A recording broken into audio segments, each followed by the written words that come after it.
Call this meeting to order, 9 a.m. Friday, February 19th, 2021. Discussion and prioritization of goals for strategic planning, budget analysis. Ms. Brock.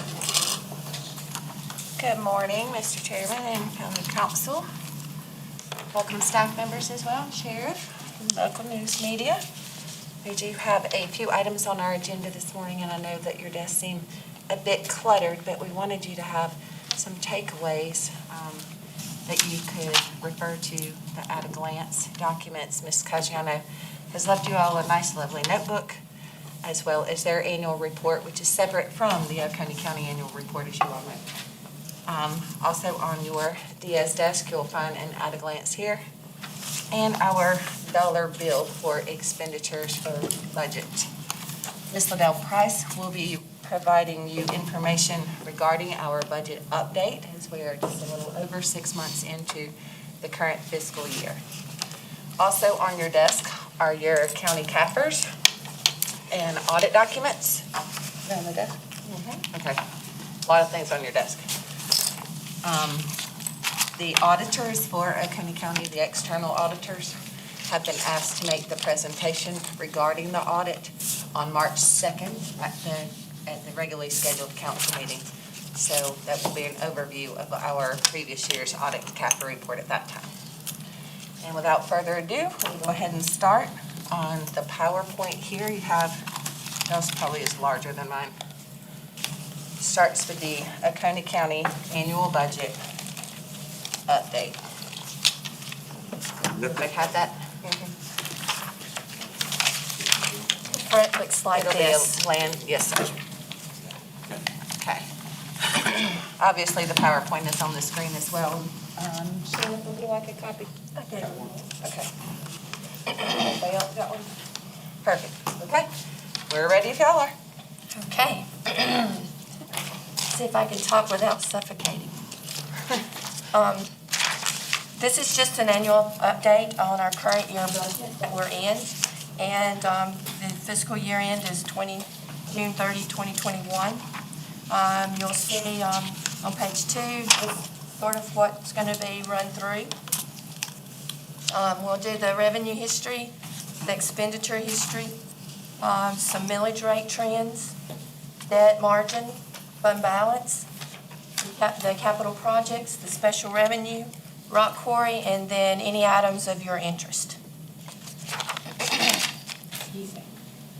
If you'll turn to page 3, you'll see the revenue history of the general fund.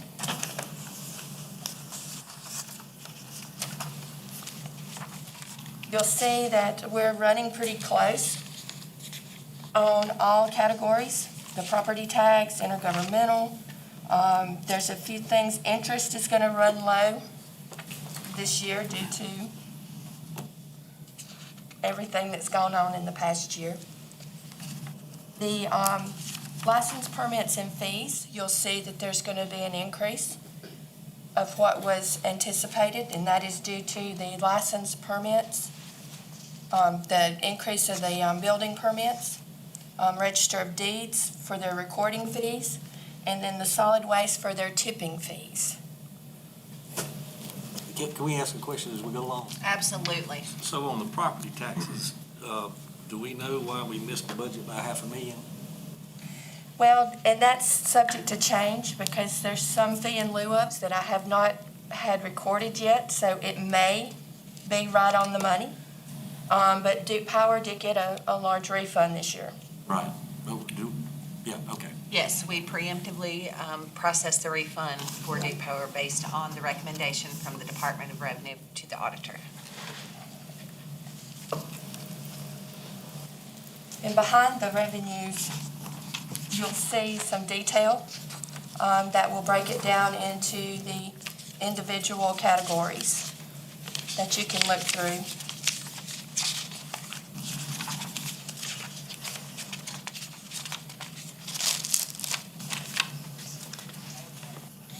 And then the expenditure history on page 4.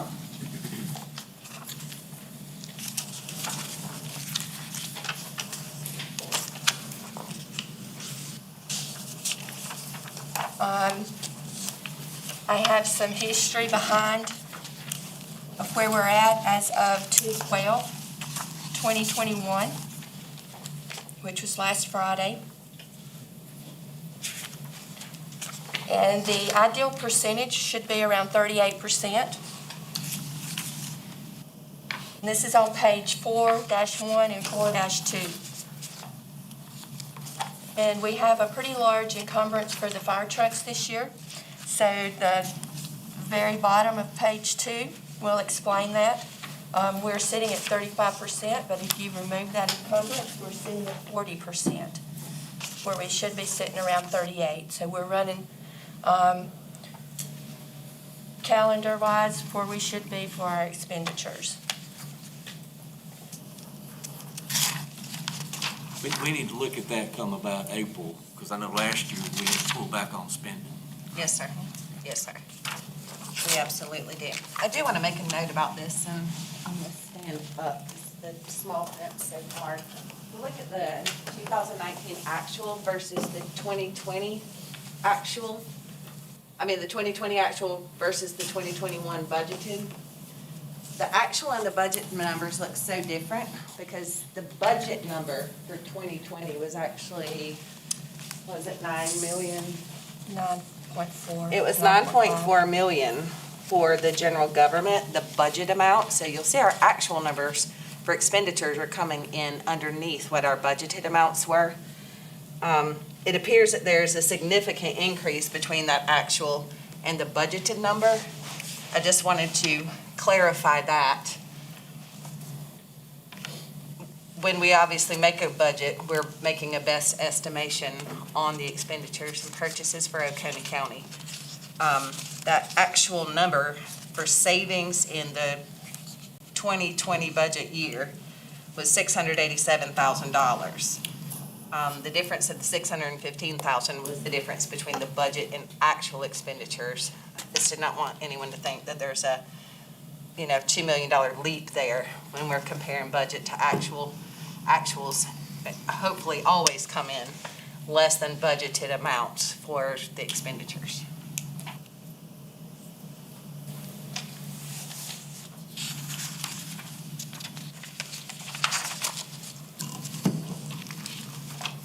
Okay, page 5, the millage rate trends. You'll see where those have stayed and how it is broken out. Per our different funds for the general. And that's just the county portion of millage right there. Awesome, thank you, Sheriff.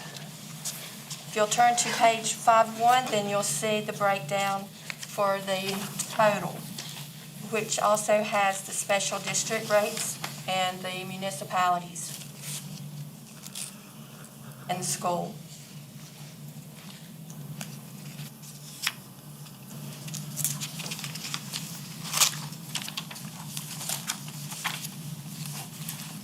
Okay, our debt margin was very hard to get to show up on our dollar bill because it is 1.2% of the tax dollar. You'll see at the very bottom of the page what bonds hit our debt margin and are counted against it. Of course, there's special revenue bonds and special district bonds that do not hit. So they're not, all our bonds are not listed. This is just what hits our margin. And I also included when the final maturity year and the outstanding principal at the bottom.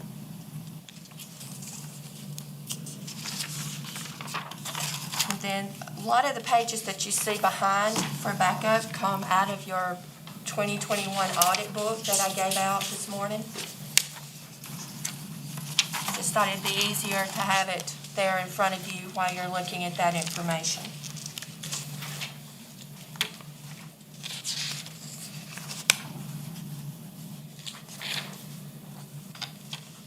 And now for the fund balance breakdown.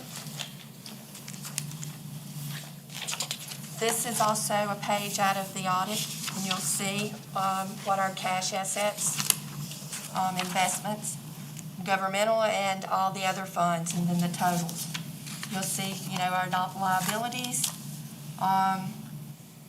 resources, the fund balance, and then at the bottom, I have it broke out to what is non-spendable, what's assigned, and on the non-spendable, that's going to be your solid waste reserve, our health care reserve, the transportation grant, which has been recently paid, so that will come off of next year. That happened in this budget year.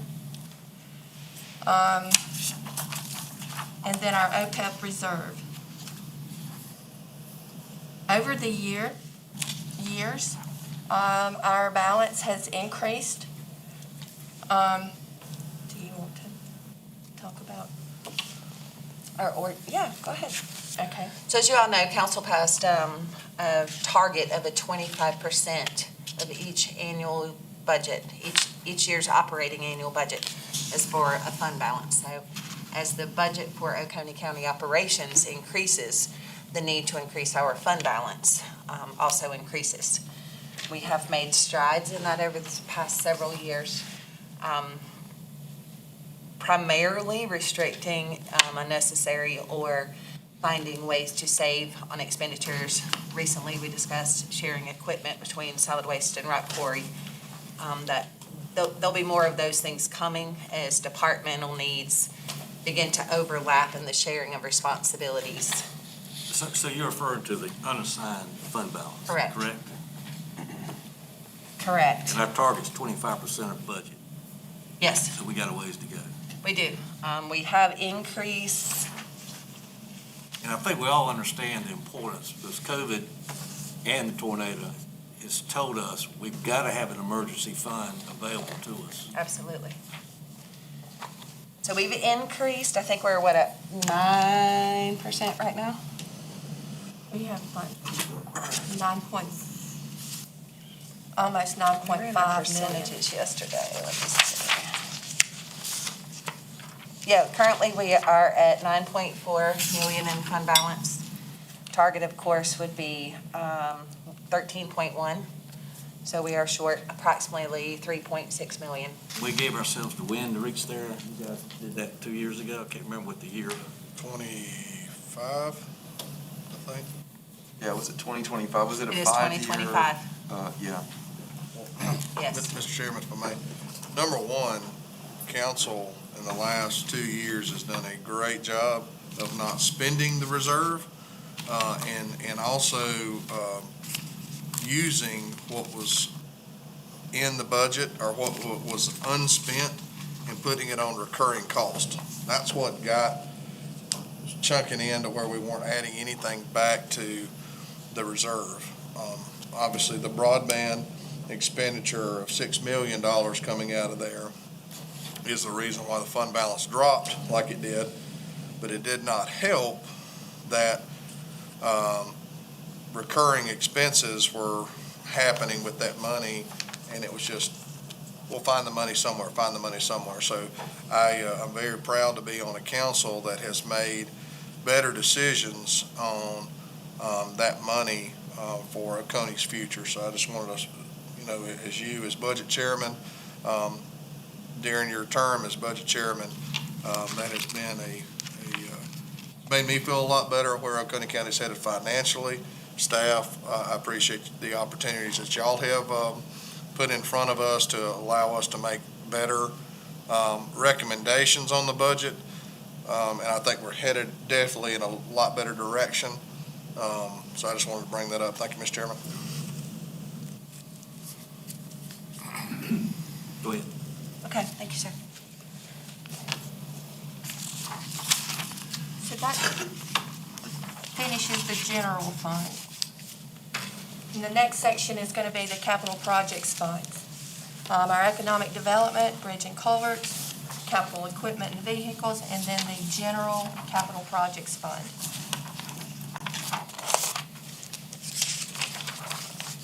The first one is the economic development, and you'll see that it's still carrying a nice, well, you can see across the bottom what the increases or the decreases of their fund balance is going to be. The next page, you're going to see the breakdown between economic development and Destination Oconee, to sort of give you, there's two things happening in that fund, and it will, sort of give you a picture of where each one of those stand.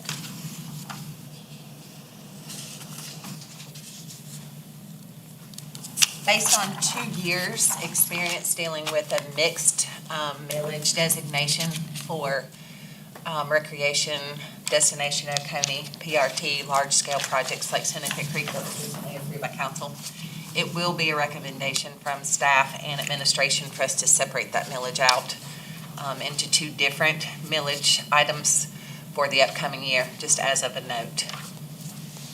I'm sorry, Amanda, which two fund, or which fund to So separate currently, into? we allocated millage for Destination Oconee implementation, which was all of the large list of improvements that needed to be made at county facilities, recreational facilities, and tourist facilities across the county.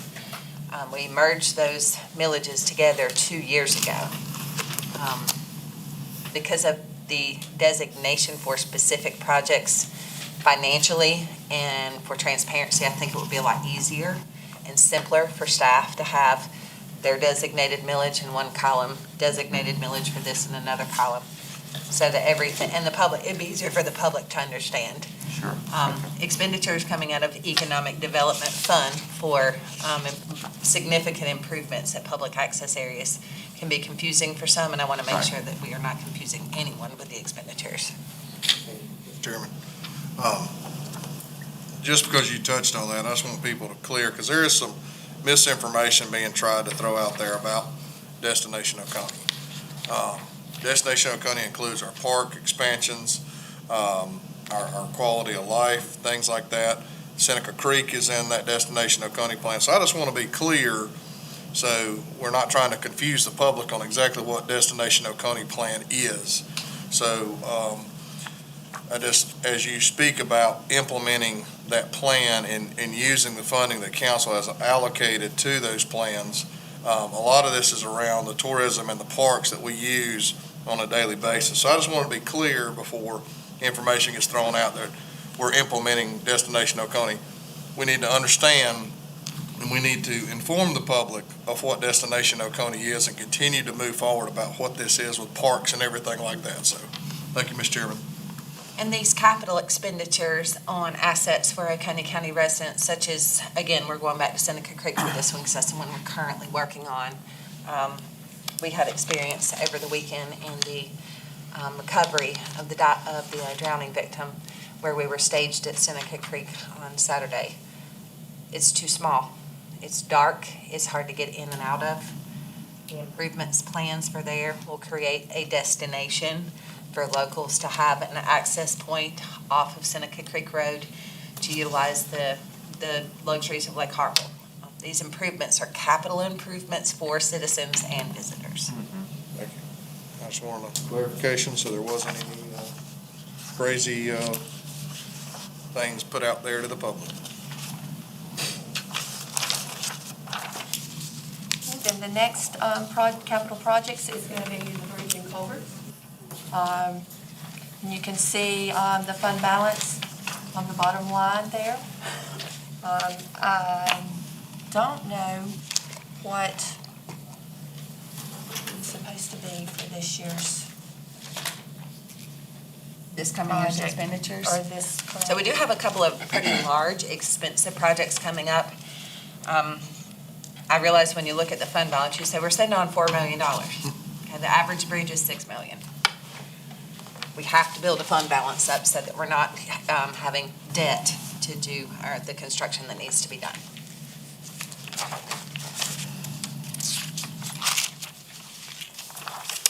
Okay, then the next one on page 10 is going to be the capital projects fund, which is our capital equipment and vehicle.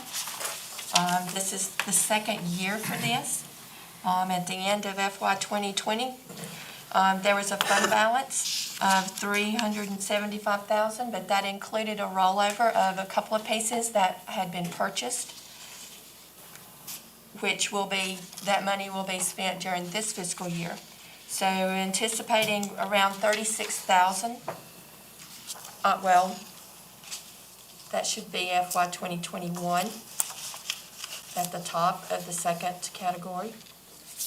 And I'm saying around $36,223 at the end of this year. We will all note that this designation millage for capital equipment and vehicle replacement will not have a fund balance for years. We will not be in a position to build up a fund balance for this designated millage for years to come. We are currently working on updating our 5-year capital vehicle and equipment replacement plan. Say that past 5 times.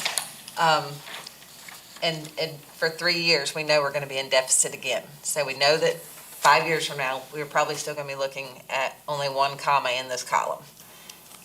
That does not mean this plan isn't working. That means the plan is working. It means what we're doing is fixing a problem that we pushed down the road too far. Correct.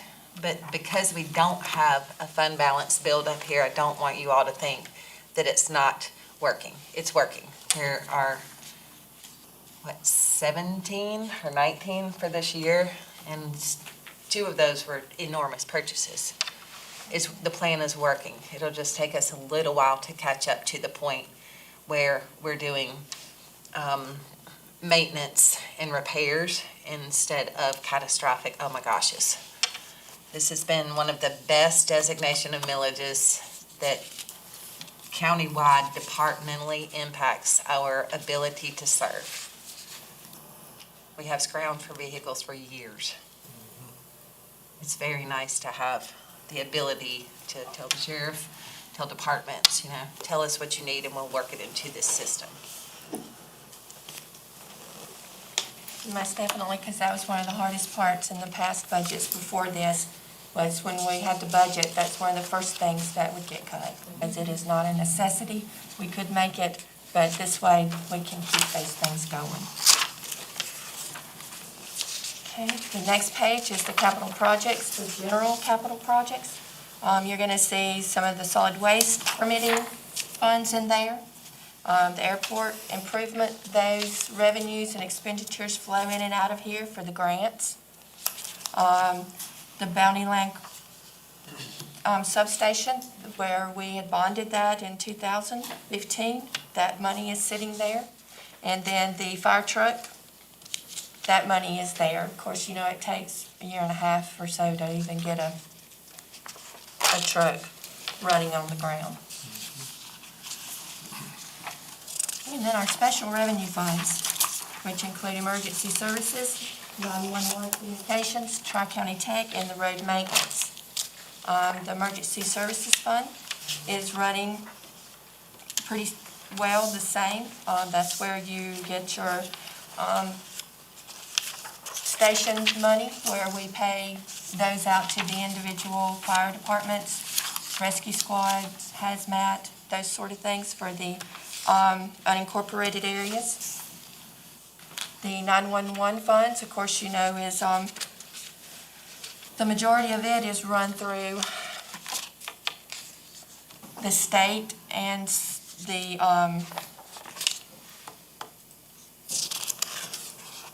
fees that are collected for your phone bills and different things, and we get reimbursed some on those through the state.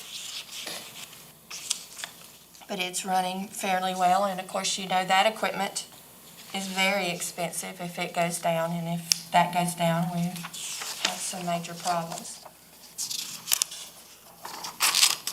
The Tri-County Tech Fund, their budget has remained basically the same over the years, and there's not a lot of ins and outs, and it runs fairly smoothly. The road maintenance is also a big ticket item, where those are capital things, and that can drain it fairly quickly also, just like the bridge and culvert.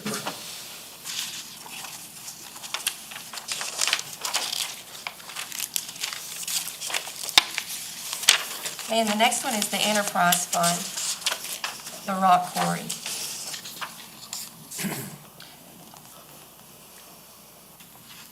you'll see at the bottom the available cash, because that net position also houses some of the main capital assets.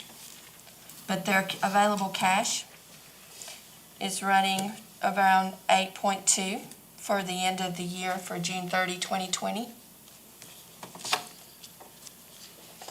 And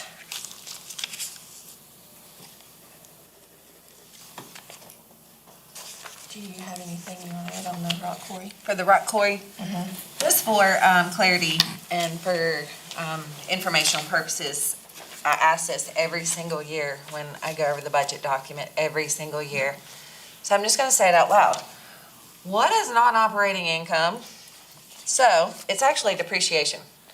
We have to charge ourselves depreciation on the value of the equipment and its useful life.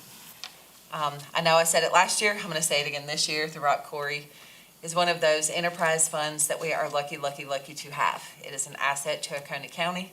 It's an asset to the citizens and businesses in this county.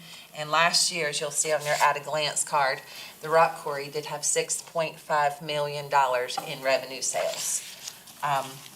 Again, that non-operating income expense, it's in the red this year, you'll see it. I'm like, always, what is that? It's depreciation on the equipment that we utilize to operate. Didn't want any confusion over that. And just of note, when we bought the Sandvik plant, got it set up, now it's running its commission, we're doing fine on it. There was a discrepancy in fund balance usage. It was a discussion, I believe, in the December 2019 council meeting, if I'm correct. The use of fund balance was not for the plant. It was for the infrastructure at the property, running the electrical lines, relocating the load yard. Recently, council approved the purchase of the small loader. Mr. Hart, I think you even applauded us on finding one that was a good price, to establish the small truck loading yard. Those were expenses at the time, not associated with the plant. It was actual property layout of the quarry and the loading yards.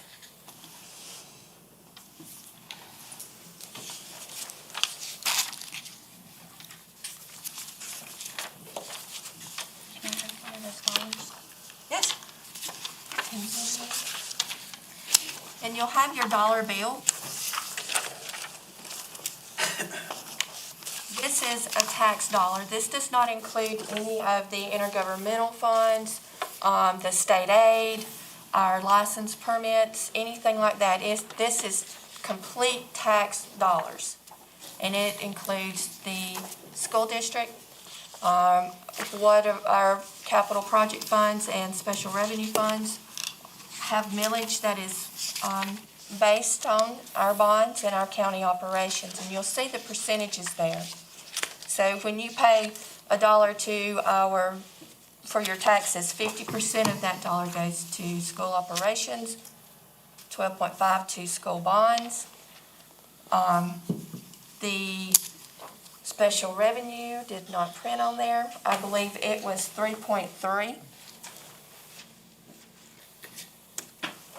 The capital projects is 3.1, and county operations is 2.9, and the county bonds is 1.2% of $1 that you pay on your taxes. And Ms. Price, Mr. Chair, just to be clear, this is property taxes paid on directly to the county. This does not include local government funds that we would receive, or anything else that we Correct. receive back. Okay. Correct. This is all comes to the Right. county and stays in the county. Right. Okay. Back under the revenue history, it is only the money for property taxes, that top line. Because all of those others that's not tax dollars. Right.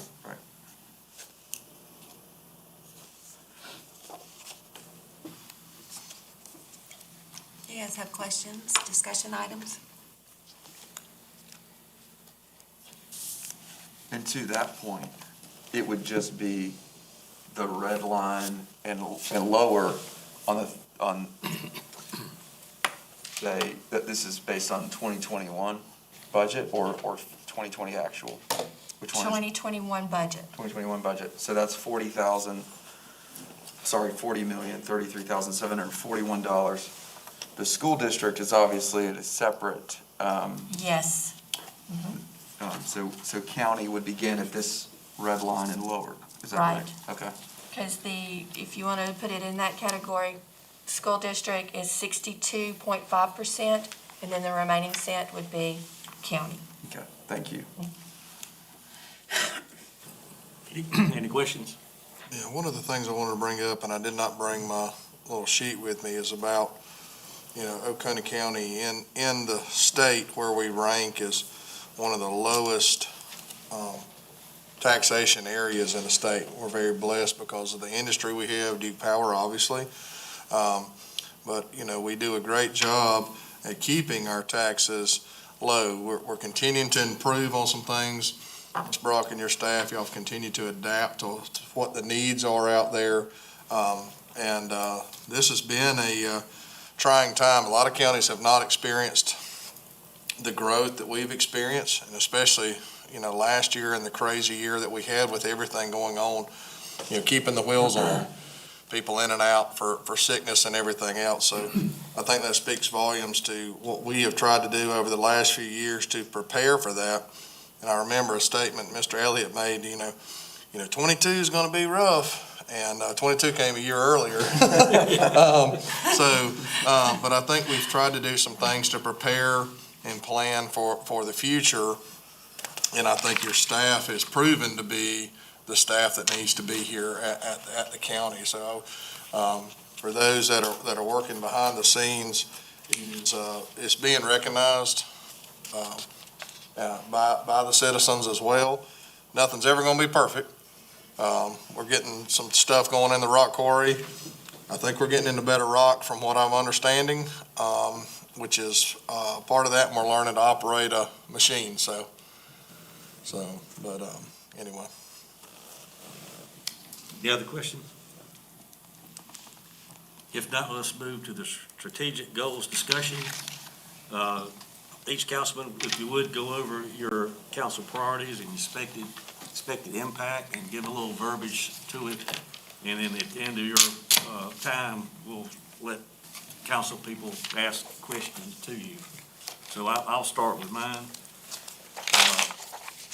Bounty Line Fire Substation, ready to get that built, increase fire protection. I know we've talked about the location. We don't have the ideal location, but we have the best location we can use, so I think we should move forward and look forward to Ms. Brocky coming back to us on that. Last year, we sent to the Planning Department Planning Commission to look at implementing impact fees for, the main reason why this came up is it was the student housing and the impact it's having on the sheriff's office and the fire department and all the other emergency services.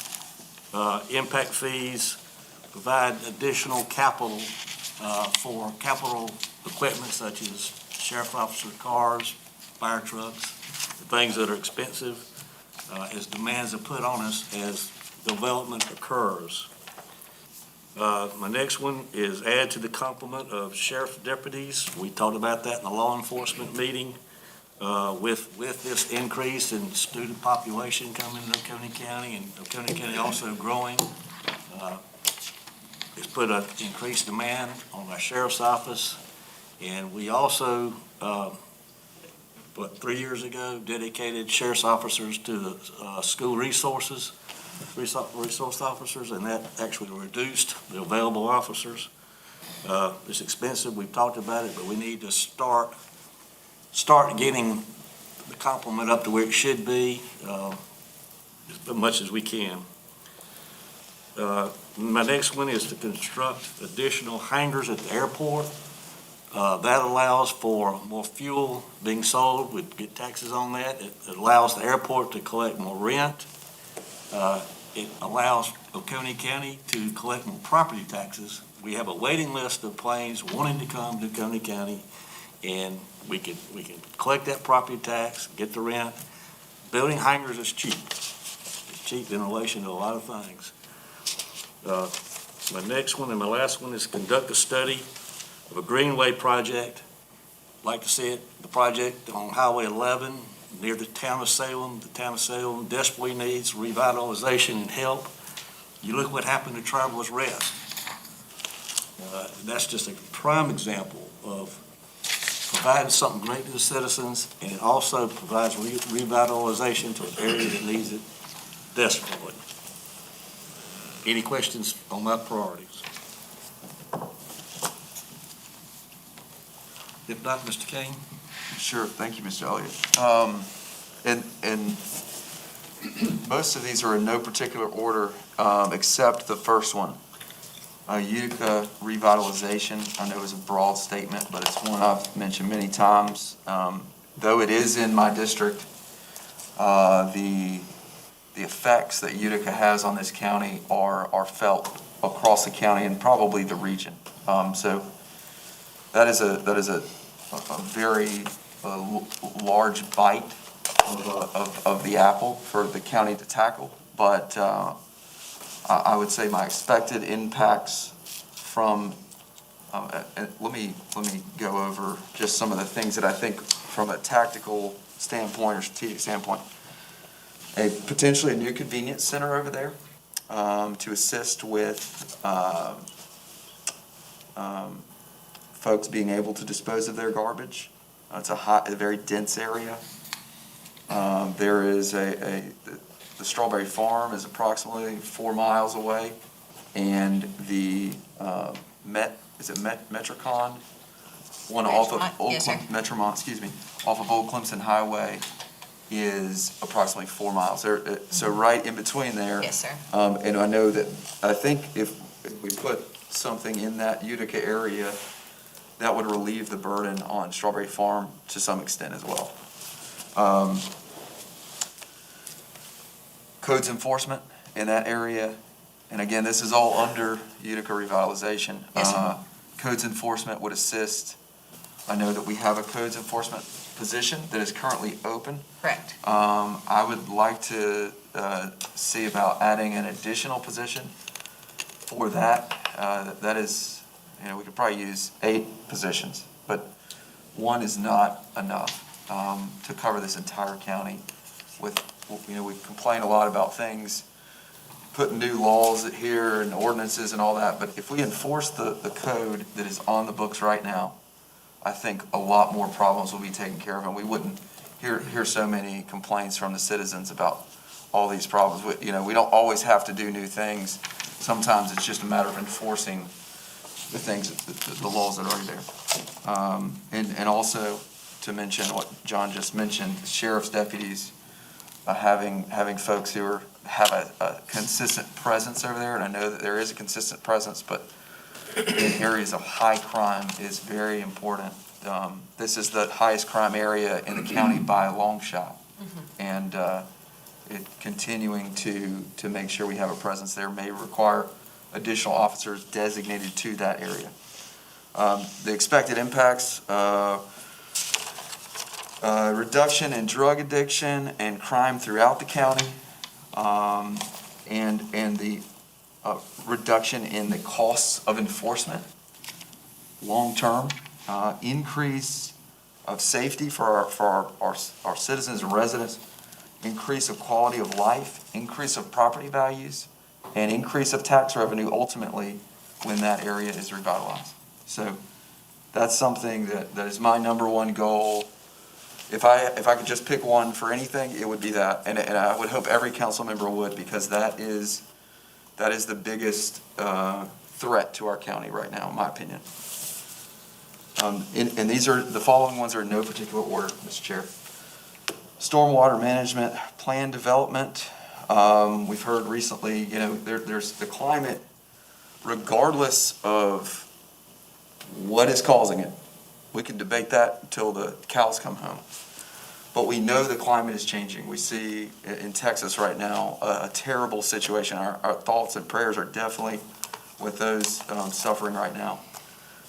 Storms are getting worse.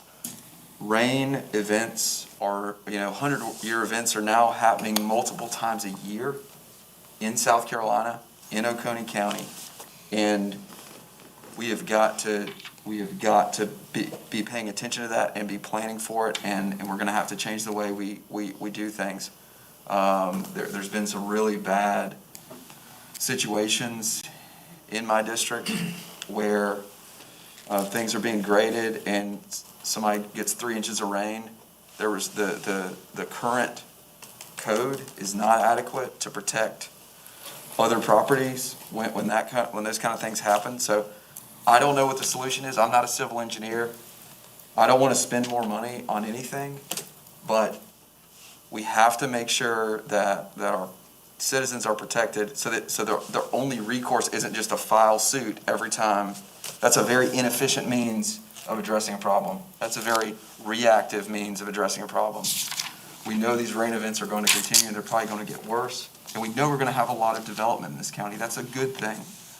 But we have to plan for it, and we have to be prepared so that development doesn't destroy the surrounding property owners' property value, whether it's in the lake or a stream or just mud being deposited onto their property. It's a big problem, and as a lawyer, I know that it's not a good means to say, we'll just sue them if they hurt you. We know this is going to happen. Let's try to protect our citizens. Third, and in no particular order, highway safety, especially along 130, going between the first dike or dam south to the intersection of 123. That is I continually hear complaints over there, and a lot of folks travel that area. I don't know what the solution is. Again, I'm not a civil engineer, but we have got to be focused on these things. And corridor planning, to me, the most important thing is safety. And in our code, if we need to change it, which I do think we probably do, because DOT will listen to what county ordinances state before they issue an encroachment permit. We need to make sure our roads are safe, and DOT is not focused on that on our highways right now. I think they will listen to us, but they are not, I don't think, proactively approaching that. I think about driving over, I don't know how many of you ever drive in Georgia. Highway 441, the Georgia DOT has recently done a lot of upgrades between like Athens all the way up into Clayton. That is a very safe road. You have very long, good line of sight, and it's similar topography to our county. And they have long deceleration lanes, long acceleration lanes, and signals where necessary. You drive down 123, there are places where you turn left and there's literally no turning lane. And we all know people are traveling usually minimum of 55 miles an hour. That's the lower limit, not the upper limit. Right. We see a lot of accidents there. 130, similar situation. So that's something that, from a safety standpoint, I don't know what the solution is. I don't know if county should be spending money to improve state DOT managed highways, but somebody's got to stop the bleeding. And I think so. Establishing a plan to make those highways safer, prioritizing projects, and identifying funding to complete those projects are all expected impacts, I would say, in addressing that. Fourth, not in any particular order, I have entrepreneurial / makerspace in conjunction with potentially a new Seneca library. And that may sound like a luxury to folks, but I believe that if you provide places for people, like a business incubator, small business is this country is based on small business. We heard from a lot of small business owners on Tuesday night, and entrepreneurship and small business are very close to my heart. And I would say we must focus and encourage that kind of innovation in our county. We have a great business incubator here in Walhalla. But folks, in my district specifically, in the Seneca area, in the Utica area, that is where there's an awful high concentration of poverty. And if you can give people things to do that are positive and mentoring, I think we will see a reduction in crime and poverty. I like to think of it as, I've been given a lot of opportunities in my life, and I try to use those opportunities for good. And I'm no better or smarter than anybody else. I've just been blessed with opportunities. And so if we can have an environment where people who don't have a lot of money still have opportunities to learn and try out things, I think that they can maybe focus their energy into creative efforts and positive efforts rather than focusing on maybe a life of selling drugs or any of those things. Drug dealers are very smart. They just use their intelligence for bad, not for good. And so I think we could also see more economic development through that. Finally, the Blue Ridge Community Center, which also is in that same area of Seneca, heavily impacted by the tornado, a lot of poverty in that area, a lot of crime in that area, in the Utica southeast portion of Seneca. I know that there are folks working over there on the board. I've spoken with them recently about what they need to be able to mentor youth. They've talked about a program where they'd love to be able to get everyone on grade level reading by third grade. Literacy, again, it goes back to having opportunities. If you can read, you can learn anything. If you can read, you can teach yourself anything. If you have internet and you can read, the sky's the limit. You could probably teach yourself to be a doctor. I'm not encouraging anybody to do that, but you could learn as much as you are willing and able to put the time in to learn. So I would like to, I know right now, both from an educational standpoint and also over there at Blue Ridge Community Center, they have a gym, and they are, right now, all the gyms, from what I've been told by their board members, the gyms in the county are currently fully at capacity being utilized for youth sports. We know that if kids are able to participate in organized sports, they're less likely to be spending their idle time doing bad things. And so right now there's a gymnasium at the Blue Ridge Community Center. It has heat, so during the winter it's okay. In the summer, they don't have air conditioning. So they can use it in the evenings, like when the sun goes down. But during the day, it can't be utilized in the summer because it's so hot. They have some estimates of what it would take to bring air conditioning into that space, as well as their cafeteria is not. They need the air conditioning there.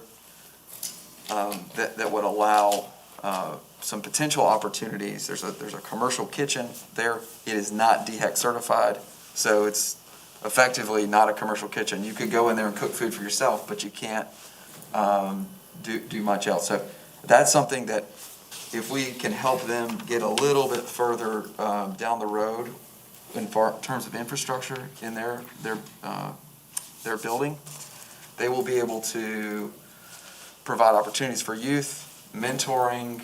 They've mentioned to me a computer lab to help people learn who don't have transportation to get to Hamilton Career Center. But I think the outcomes there could be drastically improved. And again, I know these, Utica and this entrepreneurial / makerspace, the library, and Blue Ridge Community Center, those are all in District 3. I understand that. But if we can shift these folks from being, I'm trying to say this politically correctly, but they are not currently some of them are not, if you're in poverty, you're not paying into society, you're not able to contribute because you're so low on the totem pole. You're more of a someone who has to receive things. If we can shift them from being a cost to society to a profitable member of society, that will not only help that area, that'll help the whole county. So these are just, I know it's District 3, but we have a high concentration at small area in District 3, the Seneca and Utica area, that contributes to high crime and a lot of other bad things. So I would appreciate council's focus on that, especially this year. That area also was hammered by the tornado. So not only are there poor folks there, they also just went through a terrible natural disaster. So thank you very much, Mr. Chair. Any questions for Mr. Kane? Yes, sir, Mr. Chairman. Real quick on the highway safety, and I haven't known of one. I've been to one with Anderson and Pickens County that we scheduled, but our local DOT, I would propose a meeting to sit down with them and talk about things that we see. Mm-hmm. And even in my district, and I know Mr. Hart's aware of this, they've proposed a roundabout on 24 on Oak Creek for years, and they've done these studies and everything like this. And below the survey, it says, have spoken with local leadership. I'm not that local leadership, and I don't believe Mr. Hart's in that local leadership either. And I've spoken to several of our upper legislators, and they're not in that local leadership either. So, not saying I'm for or against that, but it just seems to me there's interesting priorities that get put on from the DOT that I'm not so sure we as local people, and meeting with Secretary Hall at DOT, who's over the state, just talking about one of the things she said is, if we don't get the county area, your local leaders are the ones that need to propose what these projects are, what we should be doing, what they're seeing. And I know, in my opinion, what I feel like the state's priorities should be with roads and safety and guardrails. I mean, the 130, for example, I think the guardrail should be twice as high as it is. I know that any SUV would go over that, and it's just a matter of time. Mm-hmm. But I think from a standpoint of priorities, we need to come up and say, hey, this is what we see, because we drive these roads. 59 was just recently paved in my district, and if you drove those lines, I'm just blown away. And I'm not cutting on the paver. I'm not going to say the name, but I probably had 2,000 to 3,000 complaints that were sent in, not to me, on that specific road. And it was a grind, re-mill, and the road looks the exact same as it looked. And it was paved less than, a year ago-ish? They didn't pave the outside shoulder, and the shoulders are the most dangerous part of any road. If the shoulder is failing, when you run off the road, if the shoulder is bad, something's going to happen.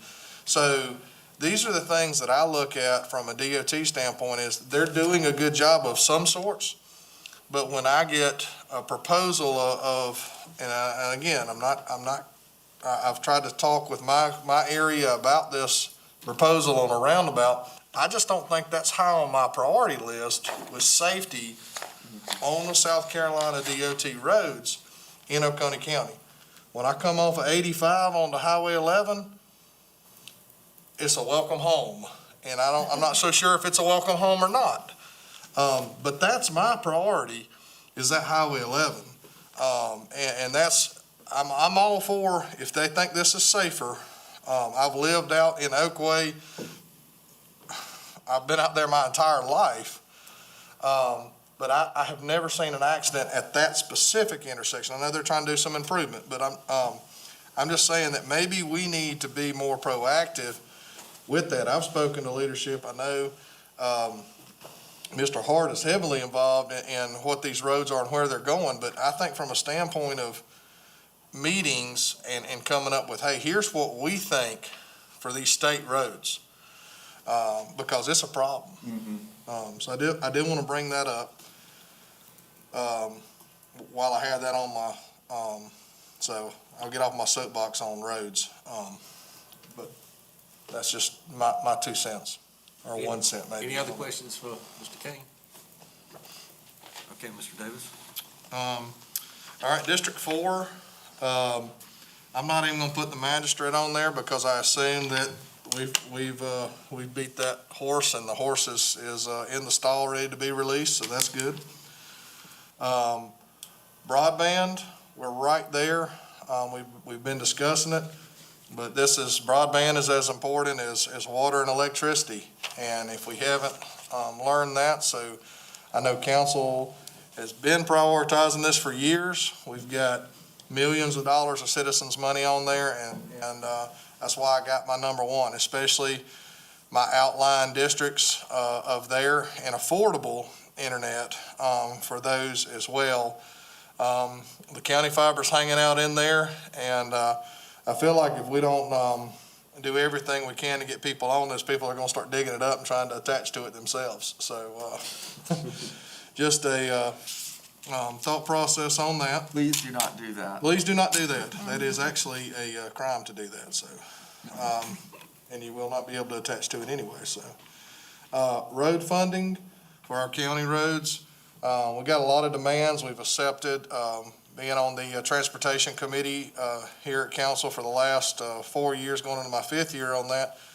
We have seen a large growth of subdivisions and roads that have started to come on that are built to spec, and that have correctedly built to spec.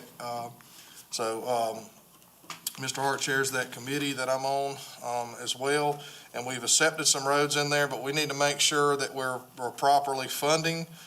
It's probably one of the number 1 complaints that I get is about our roads.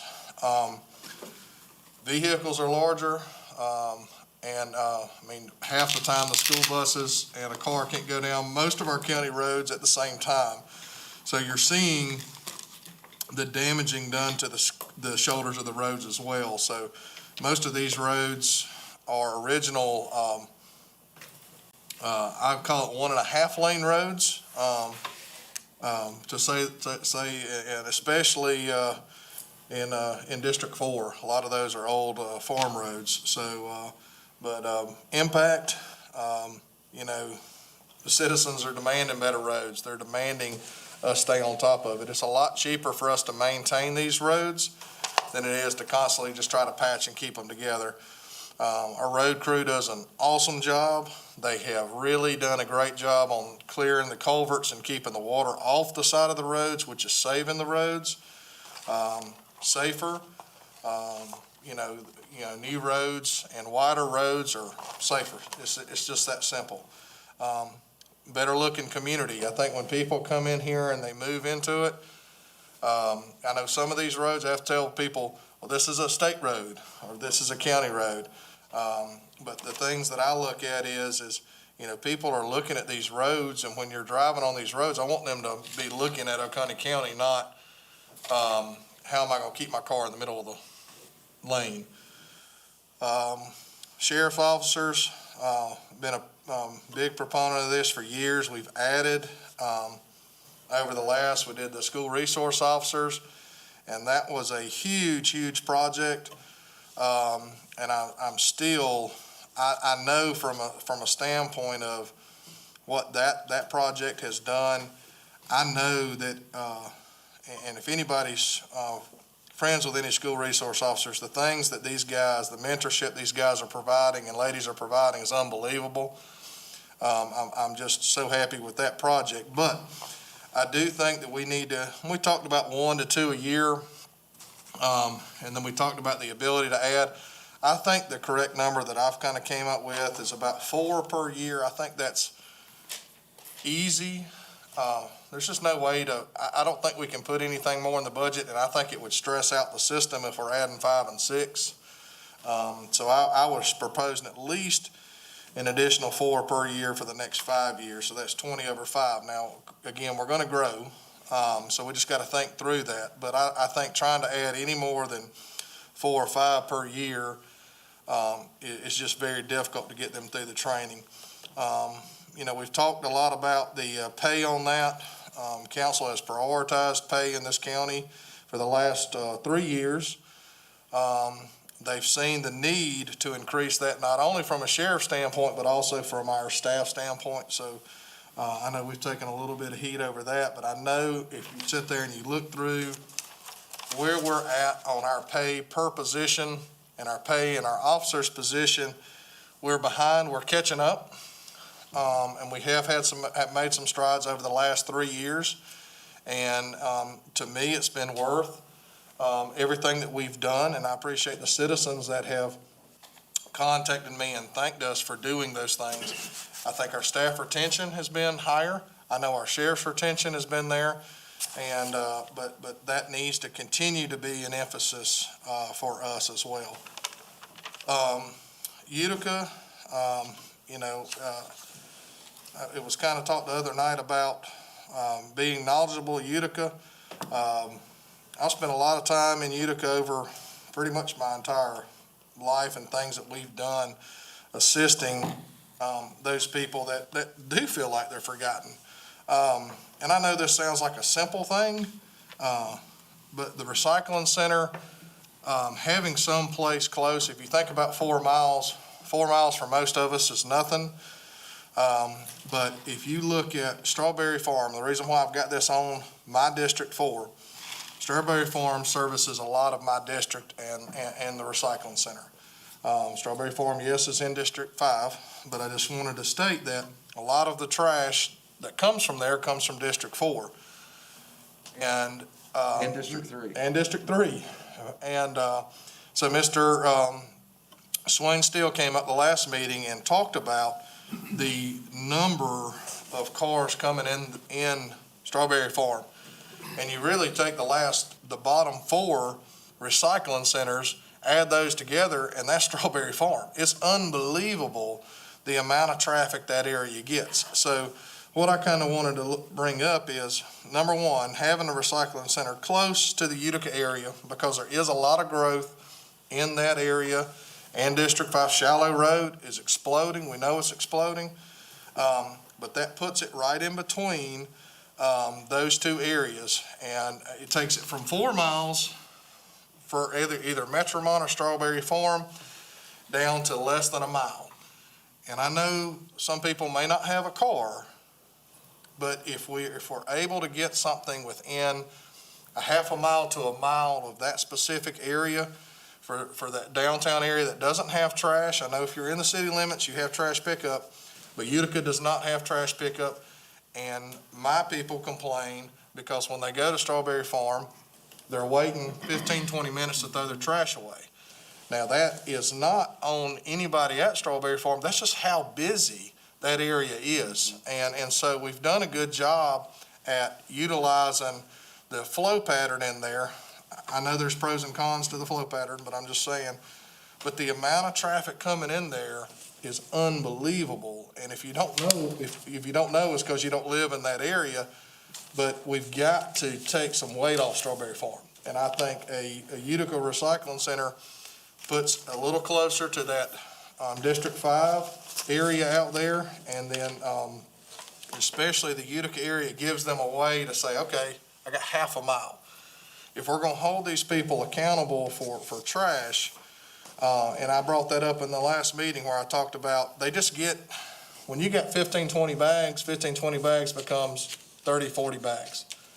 And when you don't have a car, there's no way to get rid of it. And I'm not saying that, we need to go be picking up people's trash, but I understand when it's 4 miles away and you don't have a car, you can't get 4 miles. So if we're looking at a half mile to a mile, I think we're thinking through these, making a community cleaner and better and being able to help people a little bit more with that. So that's kind of why I brought that on there. Show Ram Master Plan, we've continually, we've added into that. I'm not saying massive expansion in Shawram. I hope that's in the future, and that's the future of my goal as we continue on. We've purchased that, but we need to have these plans, so as we bring these in front of council, we can kind of talk about, hey, where's this going? And these plans are not cheap. They're usually between $25,000 to $80,000, depending on what you decide to do. But when you're speaking of that area, that's such an amazing asset that this county has. And especially for the downtown area, the amount of people that are coming in and out of there, visit from outside. And then my district, Shawram has been just an absolute, wonderful place. So I had that on there. City partnerships, we see the value of the city partnerships and I know it's not the county's job to help cities, but I believe that the partnership is a county's job. When we see that with infrastructure, we always talk about how important infrastructure is for our industry, and broadband being one of those. But, the recent grant with Salem, helping them with that, the ability to do that probably didn't exist within the city of Salem.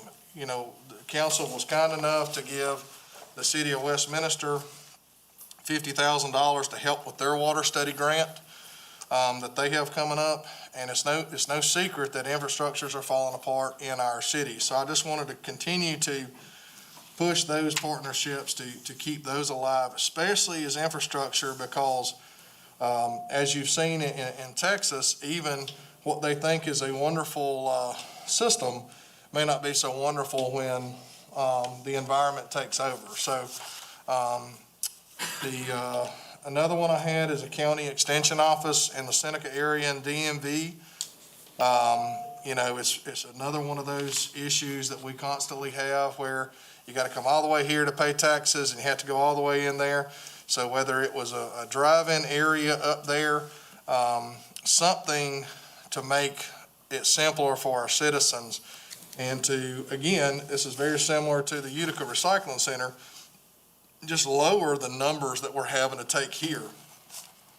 You shouldn't have to take a half a day off to have to come here, pay your taxes, and then go to the DMV. If we can have somewhere those two together, to me, it would be a huge win for this county, and maybe open up some more space over here for some other needs. Lake Hartwell Park extensions, we've talked about that. We got that going on with Seneca Creek. But as the Corps, in my opinion, is pulling off of some of these parks, we really need to think about, Oconee County and what Lake Hartwell is. And I'm not so sure we've always put a big emphasis on that, but, Lake Kiwi really can't. Lake Kiwi's packed. And I'm a big fan of Kiwi. I grew up here. Jocassee, Kiwi, Hartwell. Sometimes I feel like we forget that Lake Hartwell's part of us, and Phil Shirley and his group constantly remind me of what we've got available on Lake Hartwell. So as busy as Kiwi is, I think we need to prioritize getting onto Lake Hartwell a little bit more as well. And I know we are with Seneca Creek. And then my last one was the Farm Center. Looking at, I guess this is kind of a dream wish list, but looking at an equestrian/event facility, places that we can house graduations, things like that are outside. But I know all across, especially in my district, that Farm Center is utilized, and it's crazy how busy it is. And seeing the growth in those areas from those equestrian covered facilities, to me, it would make a big impact in my district. Thank you, Mr. Chairman. Any questions for Mr. Davis? I have one. When you spoke about the recycling at Utica, has anyone thought about, we got 100 acres there that's the backside of the Seneca rail property that could be used? Yes, sir. Okay, that's just my Yes, sir. And Mr. Hart, Julian and I have talked about that because we spent so much time over in Utica cleaning up trash and tornado debris, and saying, hey, would it be nice if these folks had a way to get that? And that is definitely an option We already own property over there. So that's definitely something to consider. And I appreciate you bringing that up, but I think it would help not just Utica, it would relieve pressure on the surrounding convenience centers as well. So, as Mr. Davis pointed out, that there's just so much impact on Strawberry Farm, and that's a very central location. That's the one I go to, and it's always got a line. And another thing, Mr. Davis said that Strawberry Farm was in District 5, but if he wants it, I'll give it to him. The landfill and Strawberry Farm are in District 5, so. Any other questions for Mr. Davis? If not, Mr. Hart? Thank you, Mr. Chairman. My first one is a spec building.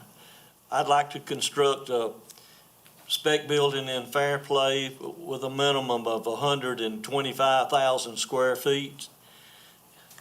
And I'd like the county and the OEA to explore a partnership with a private developer to construct this project. If this is determined that the private developer route is not feasible, I'd like for the county to go ahead and utilize the funding from Santee Cooper for this project, and I'd like to see this project kicked off before the end of 2020. My next one is the Fireplace School. I'd like to see it demolished. I have an email here from the contractor in Greenville that proposed this, and he has contacted two contractors. And then the first price we have is $174,500 from the first contractor. The second contractor is $187,800. And I'd like to see us move forward or try to get a grant to get this done.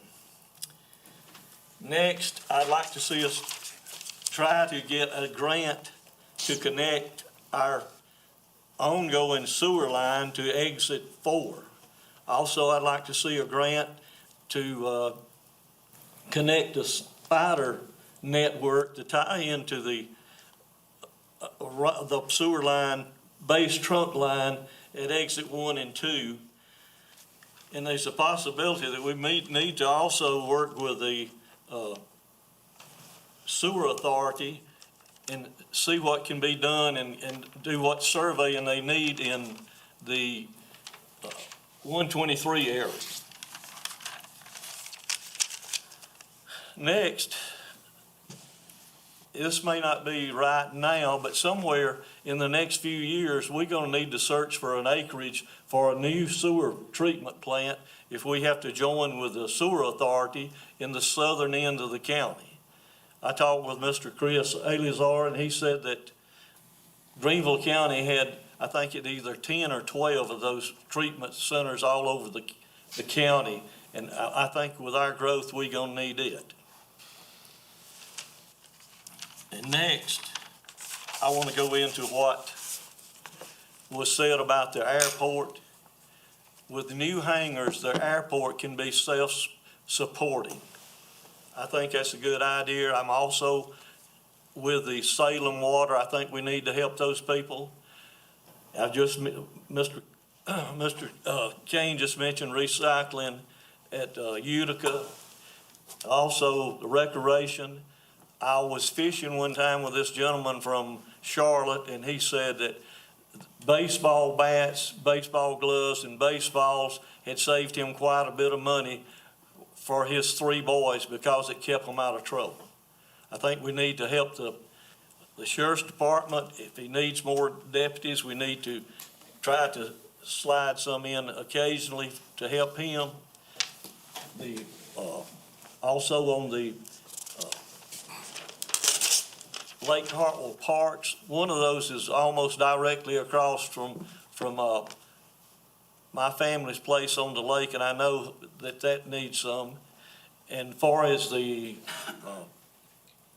Oconee Farm Center, I think we need to do something like Mr.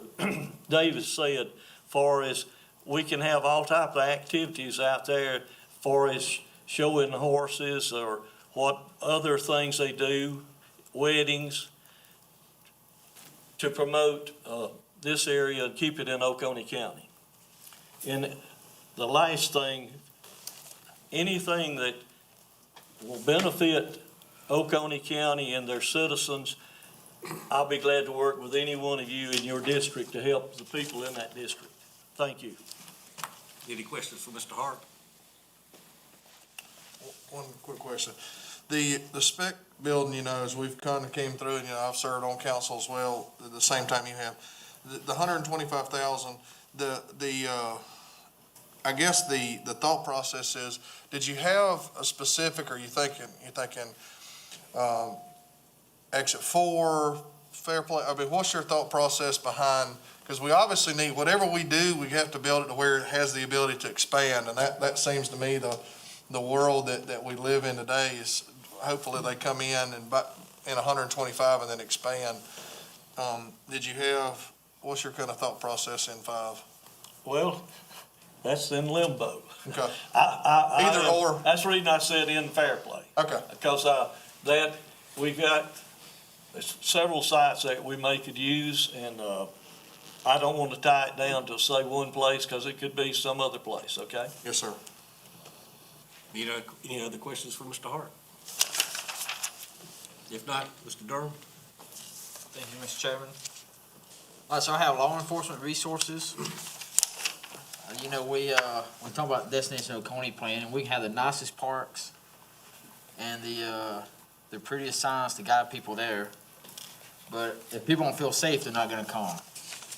And I'm glad to hear it's a priority for many other council members.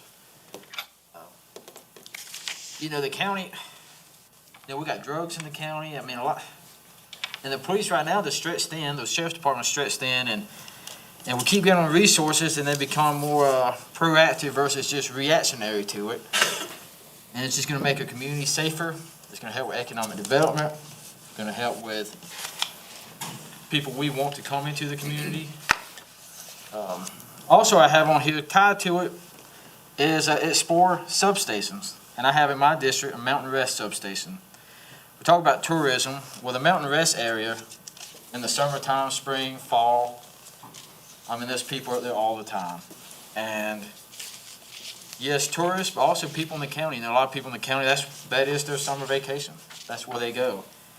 And again, it's no fault to the sheriff, but they're stretched thin, and there's very little, you know, police services out there. I mean, you hardly ever see one. They do come through and patrol, but, you know, I know walking on the side of the road, all the beer cans I pick up, that there is drunk drivers out there. I mean, people feel like it is a lawless area, so they can get away with it. And I think if we can get a police presence out there, and we start hiring more deputies, maybe on the weekends at least start off more, you know, in high traffic times, and people start saying, hey, there is a police presence up here, you know, then the number one deterrent of crime is a police presence and them seeing them. So I like to explore that, and, you know, maybe we could split the difference between Long Creek and Mountain Rest to get somebody up there. If you had a substation, then if they need to do paperwork, they don't have to go all the way back down to the sheriff's office. They can do what they need to do and then get back out on the road faster. Also have solid waste. You know, the county's talked about solid waste for years, and everybody tends to come up with good ideas, but we'll never get to implement anything. I mean, we can stick our head in the sand, but I mean, it's a ticking time bomb. And the impact on that is just reduce future burden on the citizens, taxpayer burden, and that's, we gotta do something, guys. But Utica, I got Utica on here, and I don't have these in any particular order either for the most part. But yeah, Utica is not just Utica, it affects a whole county. And we talk about, like I talk about drugs and law enforcement, it's not just in Utica. I mean, it may be in Utica, but it spreads to the whole county. A community is only as strong as its most underserved area. And there's no easy solution to it, you know. I mean, you can't go in there and just bulldoze the place down and think that's gonna solve it. It's not. Because the people there, they gotta go somewhere. They've gotta be somewhere. So it's a holistic approach, and, you know, there's a lot of people who try to help the Utica area. There's stakeholders, there's outreach people, and I like to recommend that as a council, this year, we start bringing in those people for a workshop. Everybody who has a hand in trying to help Utica, and say, put everybody in a room and say, how can we all work together as a county government, as the churches, similar to what I talked about with the Resolution for Life, you know, how can we not go in different directions and all utilize our own strengths? Also on here, have increased the fund balance, as mentioned earlier in the meeting. You know, we saw this year on how important it is to be prepared for a rainy day, and you never know what's around the corner, you know? It may be great this week, but who knows what next week's gonna hold for us. So we gotta start moving down that path. We gotta prioritize it. And that's all I have. Any questions, Mr. Durham? Mr. Durham, you mentioned law enforcement resources. What resources, you know, I know like substations, there is a substation in Long Creek, but I do want to kind of mention the substations, and I know me and the sheriff have talked, and he's welcome to speak if the chairman will allow him to talk a little bit about substations. And I think, again, it's up to the chairman, but the substations do provide, you know, we have one in Oconee, but it doesn't mean that a law officer sits there. It is a presence, and I do completely agree with that. And sometimes, you know, if you drive through Clemson, you see the amount of empty cars that they have parked there, but it does slow people down, and it does put a presence out there. With the substations, it's never, I don't want people to understand that they think there's an officer just sitting in there, but it does give them a chance to go to the bathroom that's not in a gas station. It does give them a chance to sit down and paperwork. It does give them a chance to sit down with a citizen and talk about some things and issues that they have. So I did just kind of want to bring that up, that one in Long Creek has been there. How long we had? That was one of the first 3 years, and the one in Oconee has been there two years. So I did just kind of want to bring that up, but I mean, how often does somebody sit in the Long Creek substation, or does that? Sheriff, if you want to come up, please do. They're not staffed, none of our substations, you know, since when I came on as sheriff in 2013, we had a substation at the hospital, in the grounds of the hospital. And then we've added, all the other 4 have been existing facilities, or either, in the case of Long Creek, it was built by a private citizen for us to use, so we haven't had to build any buildings, but we've got Long Creek, the old Oakway School. We've got one at Kiwi-Key, beside Kiwi-Key Fire Department. And then, most recently, the city of Seneca's given us one at the rail site, the Propex plant. So, they're very beneficial because it does allow deputies to stop, do their paperwork there. All of them have internet access. But, you know, they're not staffed. We just don't have the staffing to keep someone there. So certainly, we're open to that. It's that visible presence. I've thought of the idea of maybe, you know, if somebody had some volunteers, we could put some crime prevention materials in these and have someone there during business hours, you know, to come in to get information on crime programs that we offer through volunteers. There's some things already out there that exist, you know, in areas like that. But that visible presence, I personally would rather have that deputy patrolling Mountain Rest, you know, versus a building there with a sign on it. That carries a deterrent effect as well. But I'm open, you know, I don't think investing our money in building a building that we're gonna get the return on that. You know, if we can find an existing structure that we can use very little expenses, then sure, let's have a substation. But I think we get a better return on our tax dollar by having that deputy patrolling versus building a structure and having them there part-time. Mr. Chairman. Sure. Yeah, I mean, obviously the deputy needs to be on the road, and I was thinking along the lines of the fire station next to the community center, just a hub, because it keeps the deputy on the road. Sure, If he needs to do something, he doesn't come all the way back off the mountain absolutely. to have to do it, so he can do what he needs to do, then he's back out there. Fire station be a great Yeah. opportunity. Yeah. If they've got internet access, deputies have laptops, they pull in there, get on the Wi-Fi, do their report right there. They don't have to come to the law enforcement center. Right. And they're back patrolling. Or if a citizen wants to meet a deputy, they don't have to drive all the way to a hall.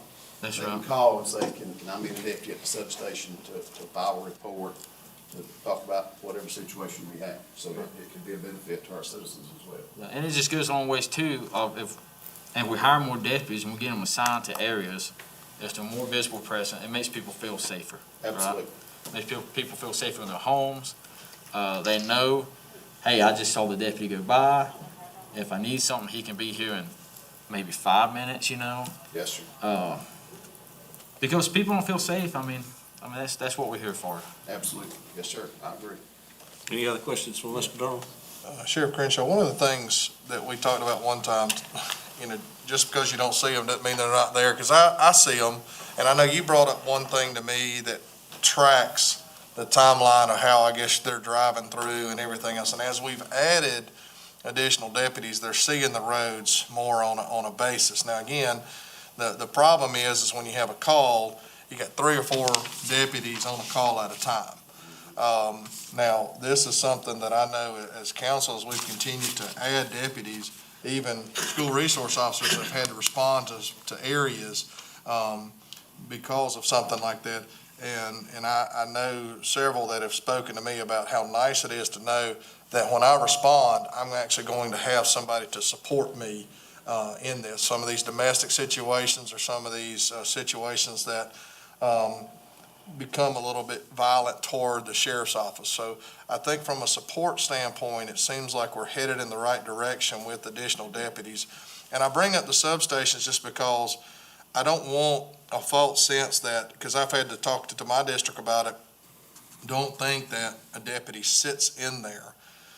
Think of as a way for a place to meet that's not at the person's, because some people don't want to file, they don't want the deputy sitting at their yard when they're filing a trespass notice or something's coming up in their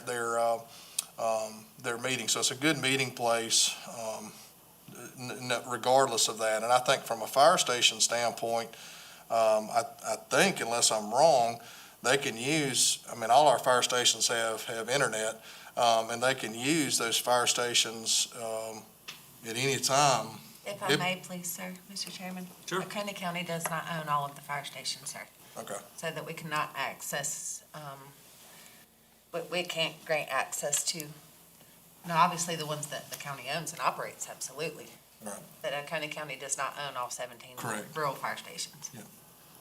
Mr. Chair, Ms. Brown, but couldn't we talk with, surely the fire departments or whoever is managing that, the cities or whoever, the local fire folks, they're not going to object to a sheriff's deputy hop in there, use the bathroom, fill out some paperwork, or meet a complainant. I hope. I wouldn't really anticipate hope they so, wouldn't no. object to that. I would not anticipate that to be the case. I would be shocked. Right, but this is the first time it's been discussed, so, But I think that's can't say something that whether can be that dealt will or with will not pretty happen, quickly but administratively. I have noted it as a goal and a priority. Any other questions? Think going forward too, I know Oconee EMS has reached out to me. We're actually have agreed to share the Salem QB Key Fire Department area. We've agreed to share it with EMS. They're gonna start staffing someone at our substation, certain hours. I don't know the hours, but 12 hours a day. that may be another possibility as EMS wants to continue to expand, to have an opportunity Like a public where we could share safety public hub. safety, fire, EMS, and law enforcement could all share that same area. So, Okay. thank you. I did have it. Solid waste, we've implemented a lot of things over the years. Recycling's continued to go up. I know you spoke, it's probably the first time I've ever known you to speak, but you were speaking of, I guess, the incineration recycling plant. What other things with solid waste, so just so I'm clear on on the strategic wise, what are you thinking that we need to implement through solid waste that we're not? Well, we gotta start thinking, I guess, outside the box, right, to open up more options. Like the incineration was an opportunity to sell C&D material to a power plant right across the line in Georgia. And just think about if we had that contract set up when the tornado hit. I mean, all that stuff. So we just gotta keep researching options like that. That door is probably closed now. But, I know we've had plans over the years, and Ms. Brock did a great presentation last year. We just gotta start looking for the future. Right now, we're tied, right? Nobody's buying plastic. Some counties are prioritizing paying to get rid of the plastic, I mean, that's a taxpayer burden, right? I mean, so you gotta focus on what's important to your citizens, but we gotta keep moving forward, not just stop, because it's just a growing problem. As the county's population grows, and we say it's growing, that burden's gonna keep increasing, right? And then right now, we're at the mercy of other people, right? Waste management, shipping it to Georgia. We just gotta keep, as a council, as a county, as a staff, keep looking for solutions. Go ahead. Utica, there's a huge group that's getting, and I appreciate your emphasis on Utica. There's a lot of meetings that are taking place. They have, the good thing is with this one, we don't have to set it up. Like this group is already, there's 3 groups that are really meeting and talking to these individuals on here now. So I just, I'd be glad to invite you to those meetings. I've been involved in them. Mr. Kane got me involved. I did, sorry. I invited him for next week. There you go. I've already done that. But these groups have done a tremendous job at getting this community together. So I just want to make sure. So that's great. So that way you get, you get to see what the meetings have been taking place for years, and what they're trying to do to fight for Utica. And I know Mr. Kane has been a champion of Utica probably till he's blue in the face. So. But I just, wanted to, appreciate your emphasis on that as well, so. And Mr. Chair. Sure. Mr. Durham, I appreciate your interest in it as well, because there is a lot going on behind the scenes. Clemson University's doing a massive, strategic opportunity zone study over there. And there are numerous church groups and nonprofits that are working. And so next week we'll have another meeting, and I'm on the phone pretty much every day with somebody regarding Utica. But now that I know you're interested, let's work towards this, because the more people at the table, the more ideas we can have, and who knows what solutions we can come up with. But there are a ton of people working on solutions over there. You did mention, you brought up the trash incinerator thing. One of the things to be clear on that, and this is through my involvement with the Association of Counties, that was one of the, I believe, the policies that was adopted for this legislative session. Was it and I don't have that book with me, but there are restrictions, I believe they're DHEC restrictions, and it might be EPA as well, on how much can be incinerated within the state on a daily basis, how many tons or whatever.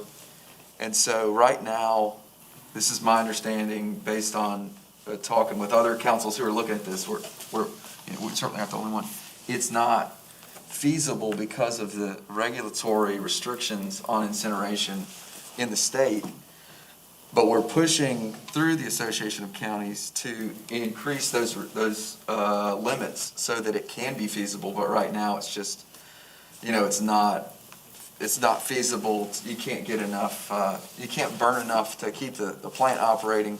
And you're an energy guy. I don't know a lot about that stuff, but that's my understanding of why we don't have more of this or any of this happening in South Carolina. Is because the state government won't let us do it. So, but I applaud you, and I agree. If we had that operating right now, we could be burning this plastic, and in an environmentally safe manner, to produce energy off of it.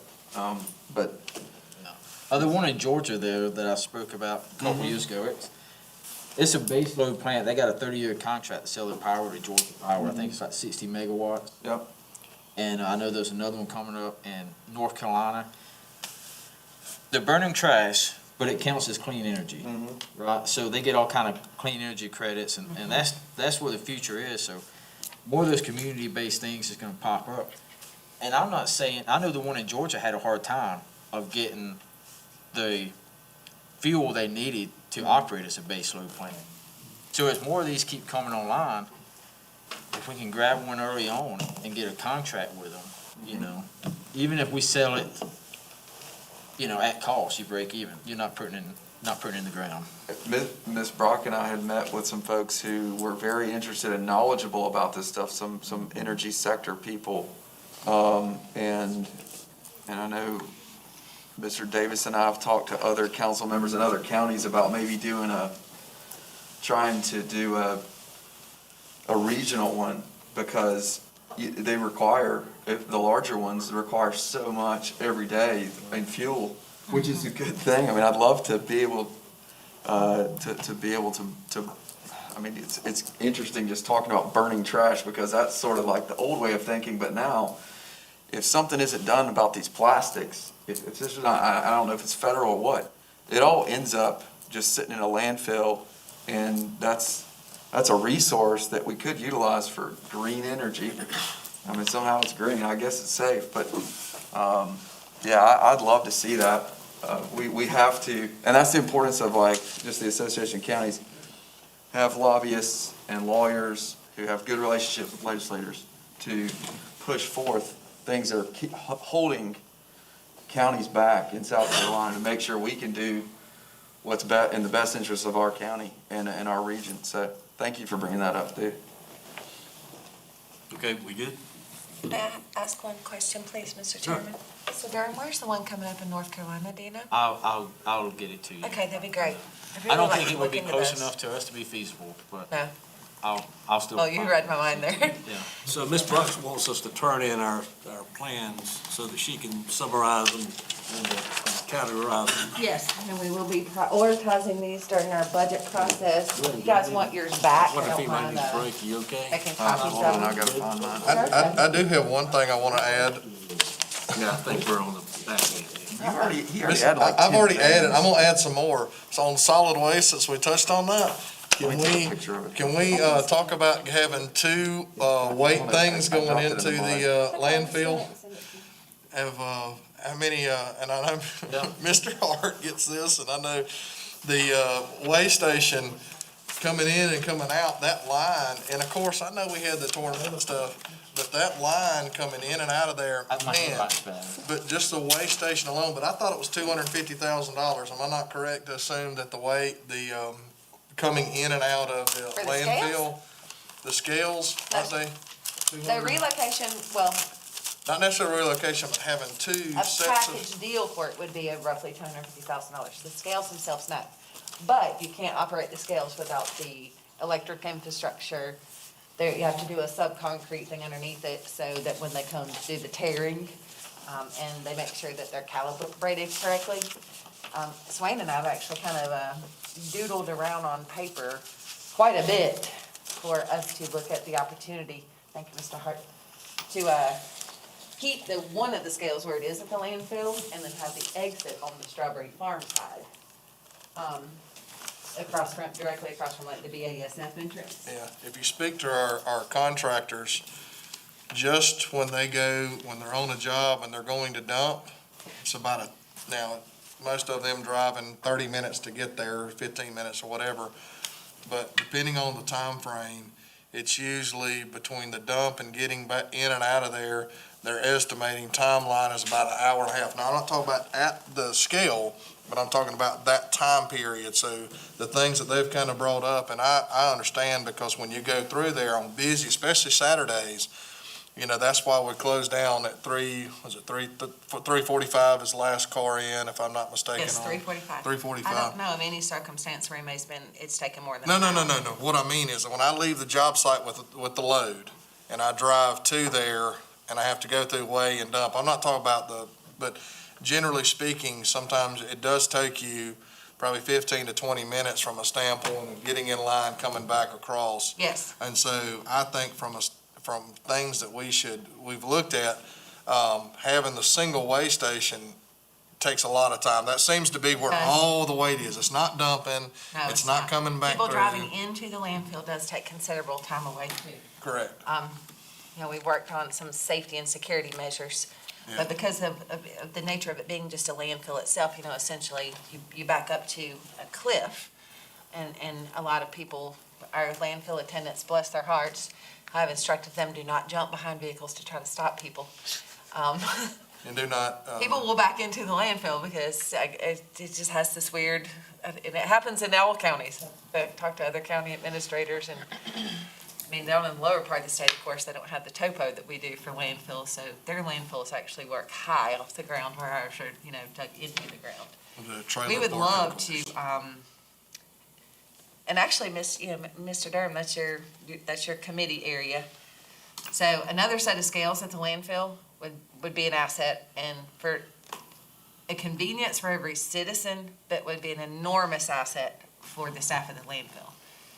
Because the traffic safety of trucks coming in, and we're just rely on kindness and a little, you know, you come on.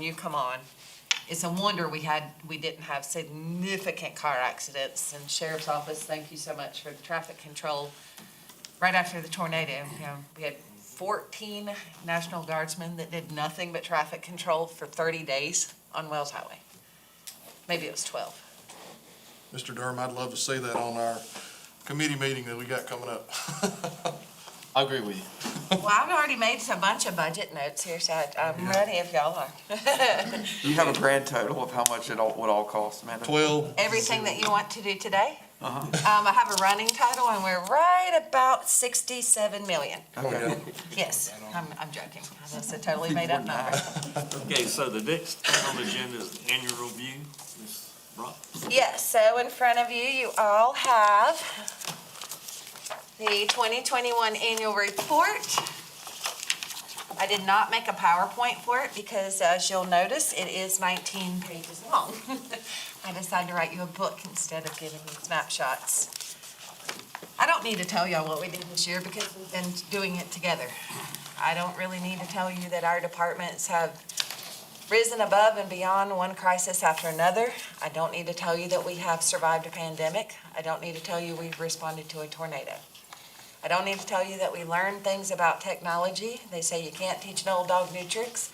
Well, I've got several staff members that can prove otherwise. We are not known for being technologically savvy most of the time. We're a step behind the general population and the closed market for these things, but we have adapted. We have met each and every challenge, sometimes with gasps, but we have met those challenges and we have risen above. As you see in the budget document that Ms. Price presented to you earlier, we did all of this and still contributed an enormous savings to Oconee County and contributed to our fund balance. We did have unexpected expenses. We do have active, 3 open active FEMA files right now. We're consistently working on getting reimbursements for our unexpected expenses. We brought in 1.1 million, I think, so far.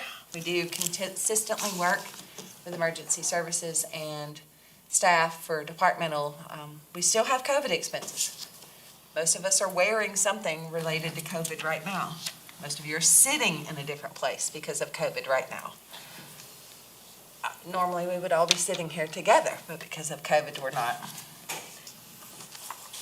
Pages 1 through 16 are essentially what we've done this year as a county outside of your directives and initiatives last year. We'll start on page 17. I'd like to update you all on how the county has managed to navigate through the pandemic, tornado response, community response, short-staffed criteria, blessing a rock quarry, purchasing vehicles, transferring vehicles, and address the things that council set out for us last year as their initiatives. So the Phase 2 sewer south expansion, and this is not meant to be funny, but I find that your priorities consistently match in year after year. Mr. Hart, I'm really glad that you brought this up. I think sewer is, as you know, something that I'm very passionate about as well. I know that you meet and discuss things with Chris on a regular basis, but I do want to give council this overview briefly. So administration has been working very closely with engineers and the sewer authority, Mr. Eliezer. We're first name now, he's Chris. We work very closely. We speak at least once a week. We are in our final design engineering phases. We have some land easement acquisitions to complete. The flexibility that the sewer authority and the engineering firm has shown in our commitment to provide sewer to exits 1 and 2, while being able to provide citizens the accessibility to the sewer has been enormous, and I appreciate their efforts very much. We will not be breaking ground soon enough, but we will be breaking ground this year with the completion of 2022. Sewers to exit 4. Mr. Hart, the way that the grant cycles work, as long as there is an open and active grant, another grant may not be obtained for that very same purpose. So once the construction is commenced for exits 1 and 2, and those grant documents have been closed out and cleared through the EDA and the state, then we will be eligible to reapply. I'm going to recommend in the budget this year that we do set aside a certain allocation for sewer funding for now in the future, coming out of the Economic Development Fund or adding a percent of millage to the Economic Development Fund for that specific purpose. Bounty Land Traffic Study. Administration continues communications with state agencies. And this is related again to highway safety that you guys brought up earlier. I know you brought up 130, but it's every road. We're fortunate because we have so many lakes and the beauty is unreal. But the unfortunate side of that is, it'd be very difficult to widen 130. And even if the county decided to do it, that would be billions with a B. There just isn't anywhere else for people to go. There's only, 4 roads that get to the north end of the county? All 4 roads are at least 25 years old. I think maintenance is an issue, of course. The number of people traveling on these roadways is incredible. I really think that one of our recommendations should be going forward is reduce speed limits. If that includes beautification projects such as we discussed along 123, beautification projects slow traffic down. It just happens naturally. Mr. Kane, I'm not knocking the 441 Georgia Highway. I think it's... I wasn't saying do that on 130. I was talking more about 123. Right. But if you measured speed on 441, 70s are lower limit. But it was But it's designed for safer. that. Yeah. It is. But it was designed for that, and that was I my know. point. I know. The designation and how things work. Yes, sir, Mr. Hart? You mentioned 130.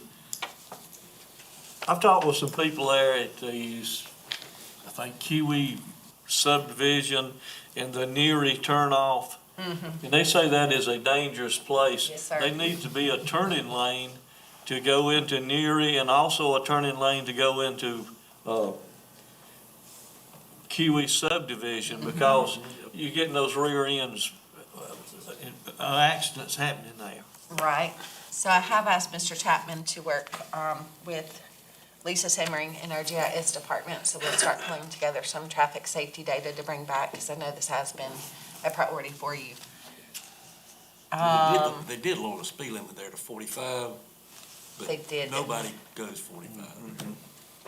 And I think it's a sense of familiarity almost, everybody knows the roads so well, especially the frequent travelers, the Duke Energy guys go back and forth that way. The people that live at the northern end of the lake travel back and forth that way. and I don't think people realize it, but when you start feeling comfortable and familiar with a place, then you're not as aware or alert. The statistic that most traffic accidents happen within 2 miles of home.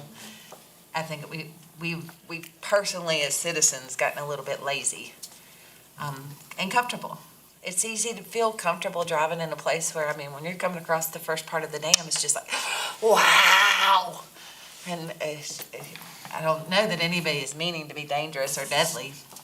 I just think that we've gotten familiar with driving roads around us. We've had several head-on collisions on that Yes, turn. on that turn. Oh, yeah. We have not had anybody, amazingly, I mean, I know that Knock when on I stand wood. up, it's at my knee.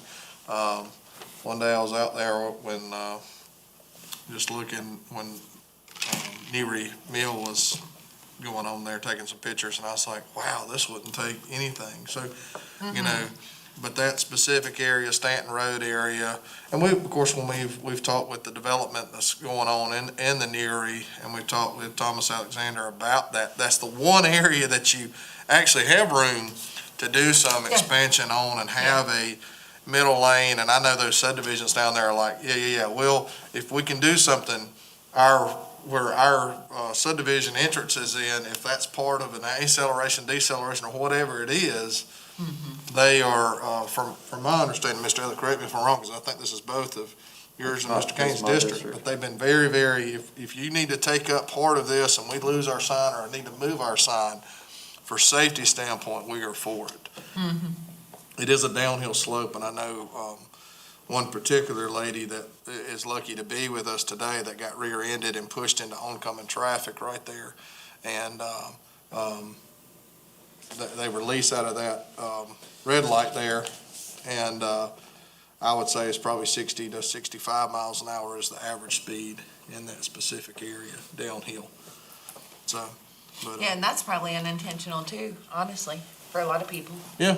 I mean, because you're going down that big hill. I hadn't really thought about the speed factor there. I mean, you have to work to get up the hill. And there's But nowhere to coming go. down the hill is pretty easy. If you fail to brake at a specific time, there's nowhere to Right, go. that momentum. And the people usually, especially turning into those Kiwi subdivisions, have their wheel turned slightly to the left to make the turn, and when they get hit, they're in the opposing traffic. So I'm very grateful to hear. And again, these are some DOT issues. Again, I come back to that meeting, some things we need to bring up. And that's definitely one of them, because that is, I know we're probably not going to expand the dike right there, but getting to that area, again, is one of those things, if we can figure out a way to slow that area and bring up those guardrails and work on, even if we slow that specific area down with DOT and go, hey, we think we need to bring the speed limit down. I mean, bringing the speed limit down 10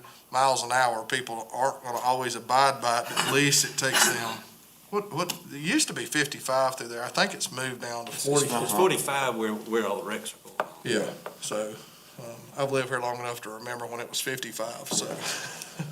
What about like those little things that I see some places where it's a digital, it says, your speed right below, on the speed limit side, it's like speed limit 45, your speed 70. And I don't know if that's sort of a passive way to enforce it. Probably, I Looking don't know that how. way. Do we own? How many do we own? We've got two. We just got one last year. We've got a couple of those speed trailers. And Yes. one, the technology I think is outdated. I don't know if you're gonna be able to get it up. Motor Pool have been working on it. But we just purchased one last year, so we do have one speed trailer that's available to us. If that's an area that we need to put it out at, certainly. But those do have a deterrent effect to They it. do. Well, and City of Walhalla does Now, I was not talking about want like a to. permanent one, a little one affixed to the speed limit sign. Yeah. But the trailer would be a great temporary thing. Sure, That's at the dock, near. just before. Stanton Road, At Stanton. Stanton Road, like Kiwi 1, or Kiwi 2. 1, 2, and 3, right? Yeah. That is. It's right before the dike there, right before the little sailboat area. I know what you're talking about. We'll get it out there. Thank you. 68 million if we buy another one. Bounty Land Fire Substation, I'm so happy to hear that. We'll be coming back to you in a month, 6 weeks or so with our floor plan, our ideas about how we can share responsibilities and service territories, both with the upper end above the Ebenezer, Amethyst Drive area, what's that called, Emerald Point, I think, which is just at that little tip, and just on the other side near Richland, which is also at the other tip. Airport improvements. You said it last year, you said it again this year. We are still in the midst of our $4.3 million project for the West Apron Expansion Runway RPZ clearing. That work will continue. The deadline, of course, was in December of 2020, but 2020 was just not a friend of ours. So that deadline has been extended. Weekly construction meetings show that progress is slow and steady. No mistakes, no big issues. And the hangars, that is music to our ears as well. I don't need to tell you all that this has been something that has been prioritized and then not funded, prioritized, and, we couldn't find the money for. If we really think it is a priority, I promise you I'll find the money for it. Whether that could be in a bond presentation for larger projects that we all group together to come back, as you saw in our budget workshop preview here. We have some room in borrowing. And I would never, ever suggest that we borrow anywhere near our limits, but we are very, very low in borrowing, to the point where our debt service barely fits on our expenditures. And with the interest rates being what they are right now, knowing these capital projects and desires of council are sitting right here, this may be the time to do that. I do have a comment about the hangars, though. So any property purchased with the federal funding from the FAA has to stay as for airport purposes and cannot be used for hangars. So when we start looking at locations for hangars, this new expansion area that we're looking at now cannot be utilized for that. We'll have to come up with some interesting outside the box thinking for where we need to put the hangars, and if that means relocating the fuel farm so that we can put hangars near the current terminal building. Of course, we'd love to have you at the airport anytime, every time. So if y'all want to go out there and actually physically look at the space, the 11.23 acres I think we purchased this year, it's directly across the street.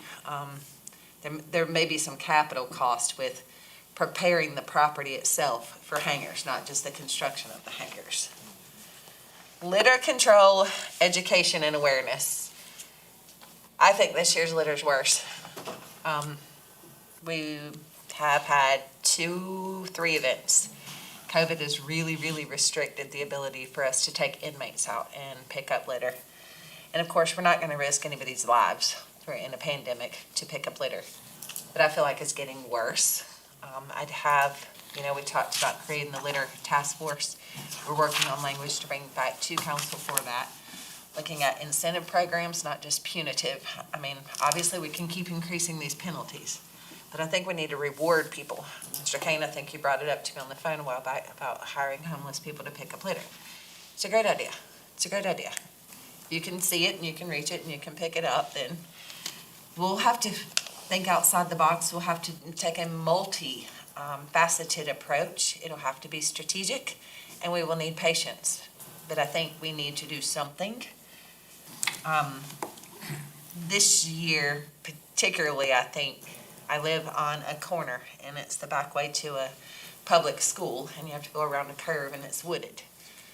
I think my daughter and I picked up, 77 pounds. And if you think about it, just from here to that wall, on a curve, on the side of the road, that's an enormous amount of trash. It's a problem. I think we've done well talking about it and addressing it, but I'm ready to, and of course everybody's ready for the pandemic to be over. But I still think we can get back to work now that we know that we're wearing masks and being safe. Yes, sir.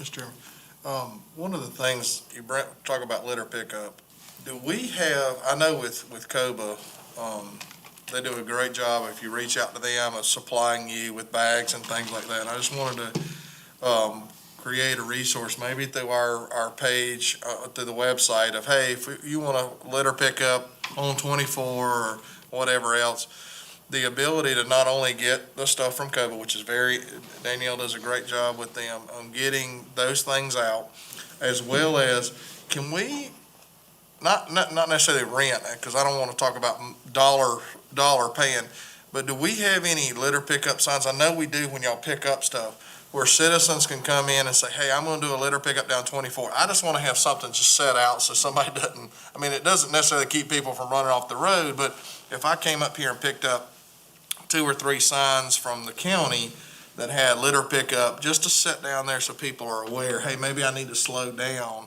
So those are So paid citizens for. can just come grab it and then return it, check it out just like a library book, Yeah. and come back and return it. You think we could set some, I know we have them when we do it from the jail, but from a citizen standpoint, like when we pick up stuff on 24, it'd be nice to have signage out there that's what we have, the orange signs, for our safety. And, but I just wanted to kind of. Cuba has those signs as well. I don't know They if do. you have the They're huge. supplied by the state of South Carolina, through Palmetto Pride Initiative. We authorize COBA and folks to get those signs on our behalf. They can always call folks. I mean, we can keep a few of their signs there, but the Palmetto Pride money is for the litter campaign, which goes directly to COBA and folks. Okay.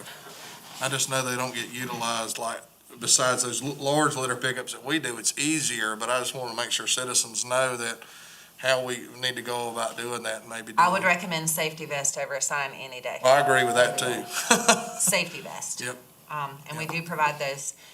Danielle doesn't pay, COBA doesn't pay for those. Those come straight from Palmetto Pride. Is a state initiative to keep South Carolina beautiful. It was under 3 or 4 governors ago, I think. And it's a great, great program.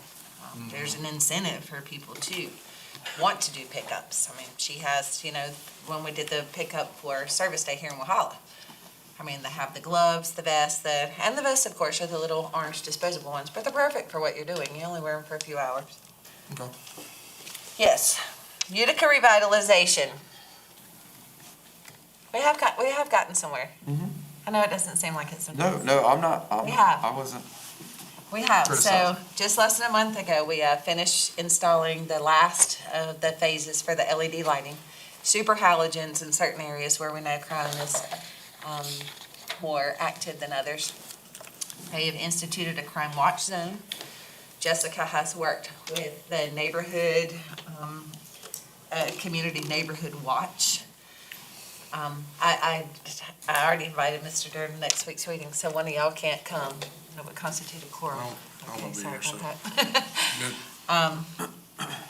We keep making strides. Council has given the authority for the property purchase in Utica, for some property behind on Owens Road, I believe. Working with the landowner on trying to find a closing date for that. It's gonna take time. I see a lot of rebuilding going on down there. Every time I ride through, I hear a hammer or a saw. But then you ride through on another street and it's just as bad as it ever was. We had the team up to clean up in March. We took more than 10 tons of garbage and refuse out of Utica. 10 tons in one day, and it was a full-on effort. Mr. Davis. Actually, I think it was on Serene Street. And there's still tornado climate, so it's hard to tell what's what, but there's a gentleman there, Mr. Wayne Stubblefield, and I know he doesn't mind me saying this on the record.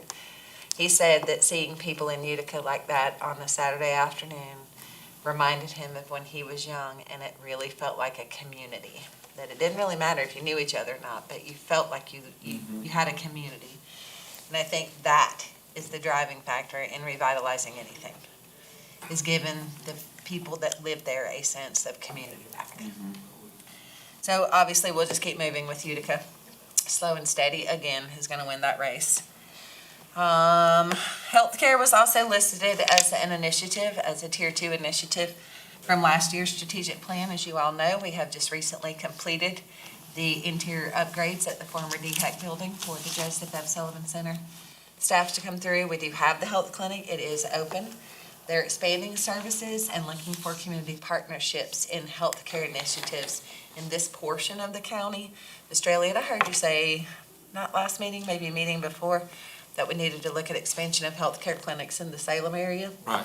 I know the Sullivan Center had looked at a building, I don't know exactly where it is, but I know it's in Salem. I'd be happy to keep you updated on that as I learn more. And I'm in contact with Ron, too. Perfect. Perfect. Yes, Mr. Hart? Has that building been dedicated? No, sir. I'm talking about the one in Walhalla. No, sir. Okay. I think when it's dedicated, that Mr. McCall should be invited to that. Absolutely. I actually would like to get Mr. McCall a golden stethoscope. Not kidding.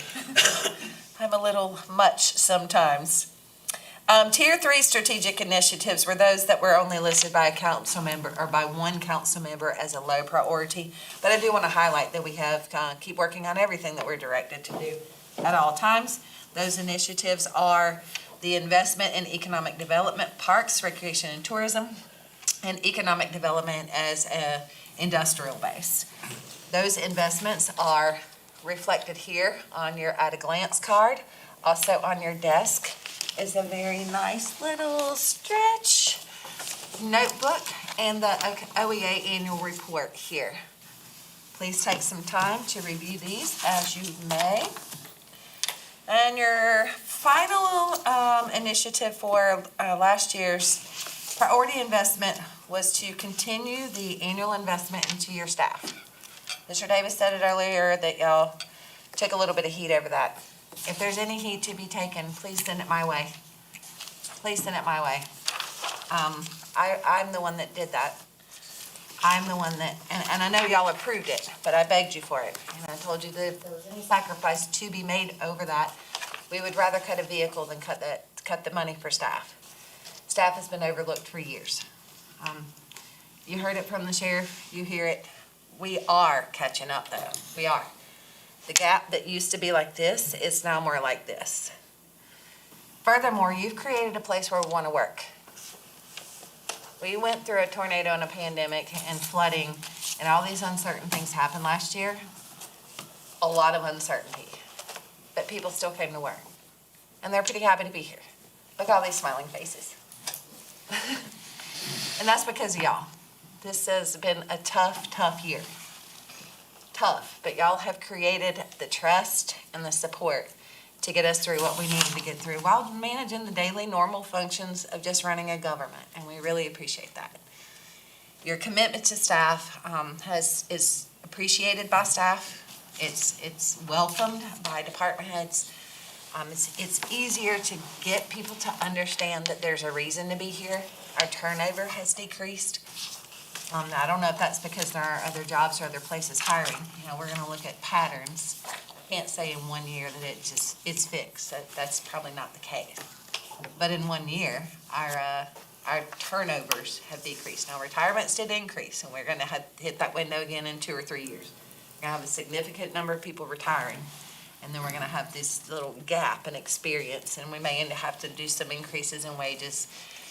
And the separation between duties that the sheriff was speaking about the other night. We have people that have been here 20 years that are making the same thing as people who have been here 7 years. And those things will have to be addressed, but your investment is evident. And in summary, and this is short and sweet, no, I don't think anybody had a great 2020. I think that we learned a lot about each other and about ourselves. We shared toilet paper, y'all. We shared toilet paper. That's who we are. I hope we don't have to share toilet paper again, but I think that just about sums us up.